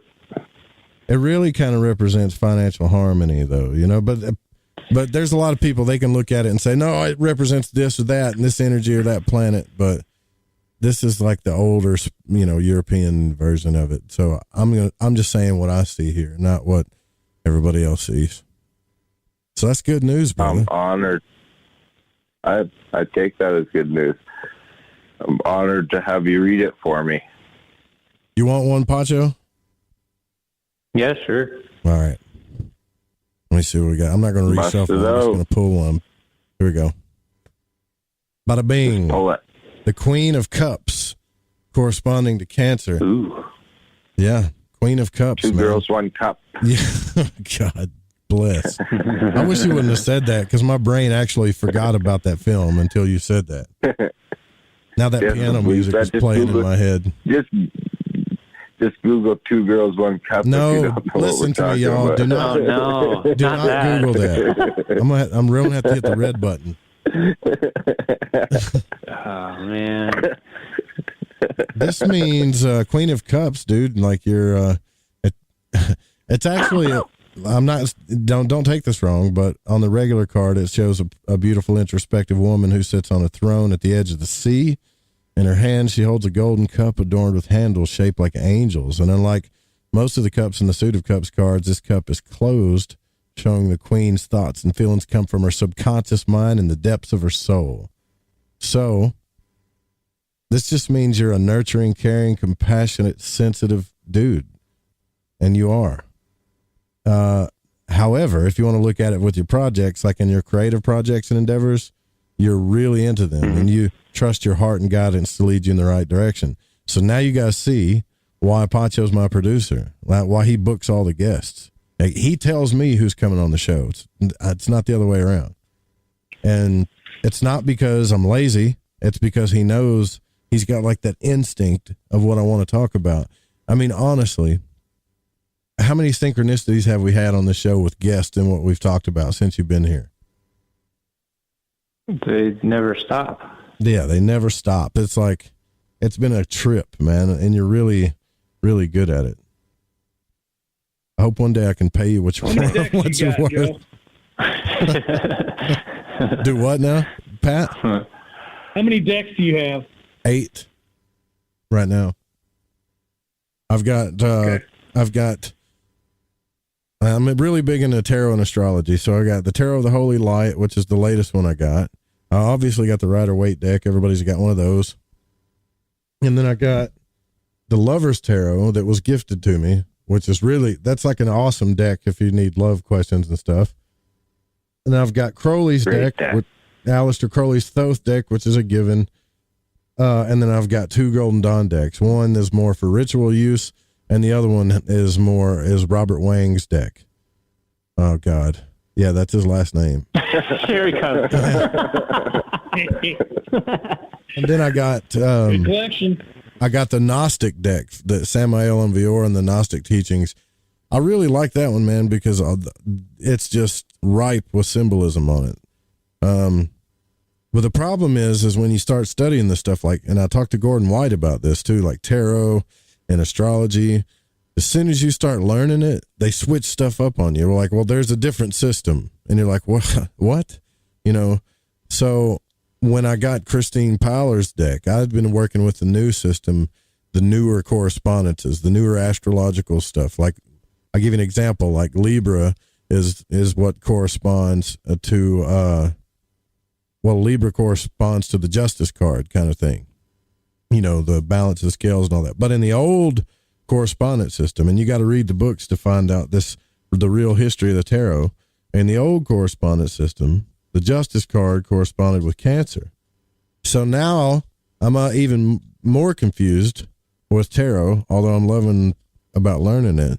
When I do have a solution for everybody for this, though. if you're curious. But you would have to or deck Joe. Yeah, you'd have to just get one deck. No, but if you sign up to Gordon White's stuff that he has on his site, like his membership site, and I don't get anything for promoting it. I'm just a member, and I'm telling you, the tarot course that he has in there is immaculate, very practical, and will simplify your life for you. But I gotta say, if you're into tarot, just if you're curious, the Tarot of the Holy Light, this is the most beautiful tarot deck I've ever owned in my entire life, full of color and esoteric symbolism like no other. I mean, there is no deck like this on the planet. But you really have to be into alchemy and the esoteric symbols and the Renaissance and stuff like that. And if you're into that stuff, then you will love it. And I also bought all 3 of her books too that kind of go into the history of the tarot and everything. So, yeah, I'm a nerd. Pat, how many tarot decks do you got? Did you have her on the show? No, I want to get her on the show. The only one I've ever used was when I used to do it all the time. I used to use the Thoth deck because I know you're into the, magic side of it. When I did my stuff, it's accurate. Just spoke to me. Dude, it's accurate. Crowley. No. You're right. Yeah. That's the first deck that ever gave me the right answers and was dead accurate when I would do divination. It was almost scary. Yeah, I used I had friends that had decks and they just didn't, I don't know. They never spoke to me. It was hard. It was like I was trying to learn how to do it. First time I did Crowley's, it was like I read and I was like, oof, it was just there. And I'm like, oh, this means this, and that was it. Yeah. Lon Milo Duquette wrote a really good book that corresponds with that deck. If you haven't got it yet, I learned everything about that deck from Lon Milo Duquette, and he's been on the show a few times. And you know how I am about Crowley and stuff, but there are Thelemites out there that I line up with. Like Jake's one of them. He listens to the show. Lon's one of them. So in the magical community, we aren't all at each other's throats. We do kind of agree on a lot of things. The one deck that I did find really easy for people, like if they start out, is the Native American deck because it was more on nature symbolism. Really? What's it called? I've never heard of that. This is 30 years ago. The lady that actually kind of got me into stuff, she had this deck of cards. It was Native American, and it was real simple, man, because it was all animal. It was basically animal cards. Oh, that's cool. And the animal cards, and they showed them in the woods and in positions, and now that I look back, it was more in depth than I thought. Because first time I seen it, I thought, it's just a drawing. There wasn't nothing in there. But then later on, as I got older, I realized, holy crap, man! I remember that tree had 7. Limbs, and then you start looking at things again. You're like, oh man. Yeah. Well, I'm a collector now. I'm probably going to end up having bookshelves full of them. I get all nerdy about it. A lot of people in the chat are talking about oracle decks, and they're like, "Oh, Joe prefers the tarot." I mean, oracle decks are fine, but if you ever want to meet like a good reader, go get on YouTube, and there's a lady on there, and I think it's from Halo Moon Tarot. And she is so good, and she does the tarot. She'll do 3 or 4 decks and an oracle deck, and you think, how is she doing that? But she'll lay out the tarot and then put oracle cards on top of the tarot cards, and then more tarot cards on top of it to clarify. And you're thinking, there's no way. She's just stabbing at the wind. But I've listened to her 9 million times. She's told my life story so many times. It's crazy. That's the reason why I'm into it. How scary accurate it gets sometimes. Now, have you've done your own spread, right? You sit and made your own? Yeah. Oh yeah. With the Celtic cross and all that. Yeah. Yeah, because that's when I did mine. I was never trained to do nothing. Mine was always just what I felt and how I read things, So I used to make my spreads, different. I had a symbol of the symbol for Mercury. That was a really good one to use for me. You know what sucks, man? We got to get out of here. I didn't even realize what time it was. Holy crap. You got a big old bag of decks over there, Joe? All right, Darren. So, hey, I got one more question. Have you ever thought about making a deck? Yeah, I actually have. Yeah, I thought about making a Void Walker tarot deck. Yep, actually have. You should do a course. I got an idea for you. Well, you're gonna have to DM it to me, man. Well, all right. I was just going to say redneck deck, but go ahead. A redneck deck? Oh, that's not a bad idea. Actually, brother. It's not a bad idea. That's a great idea. No, it's not. Actually, it's a good idea. I think that would be cool. You could help me with it, actually, man. Dude, I mean, think about it, man. You could do all kinds of stuff. Coons in trees. I mean, you could get redneck. Yeah, we just have to we'd have to figure out what the elements were going to be. And instead of like the knights and queens, we could have like, I don't know, pastor so-and-so from the Baptist church, that kind of thing. I don't know. I'll think about it. There you go. Uncle Daddy. Oh, yeah. Uncle Larry Paul, Pastor Dan Paul, I actually do have an Uncle Larry Paul, and he's the coolest dude on the planet. And he builds, God, this sounds, well, he builds classic tractors and shows them off. So, I'm proud of him. Damn proud of him. Anytime you can throw a cherry pie in there, that'd be great. Mm-hmm. Well, fellas, cherry pie, apple pie. That's right. I thought it was apple pie in America. Same thing, cherry pie. Biscuits, gravy. Apple How pie. Redneck you want to get? Cherry pie flies in the face of freedom. Thanks for calling in, Pat and Pacho, and thanks for coming on the show, Darren. I really appreciate you, man, because I know you're busy, and I know you don't hang out in the late night too often, so it's really cool for, I wanted both of you to come on here, but I'm just glad that you did, because a lot of our listeners are your listeners too, so it's cool to have you, man. Hey, man, anytime. I'll be surprised if you have me back. And you keep your communist cherry pie, Pat.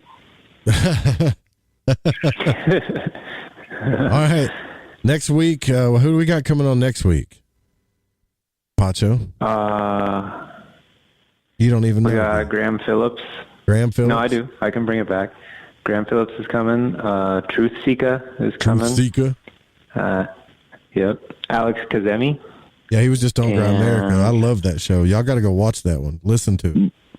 You know what? Yeah, that's funny. It's like Alakazam. It's like Alakazam. Alakazami. All right. And James Keenan is coming. James Keenan. This will be a good week next week, guys. We got to get out of here. Please don't don't copy the show without written permission.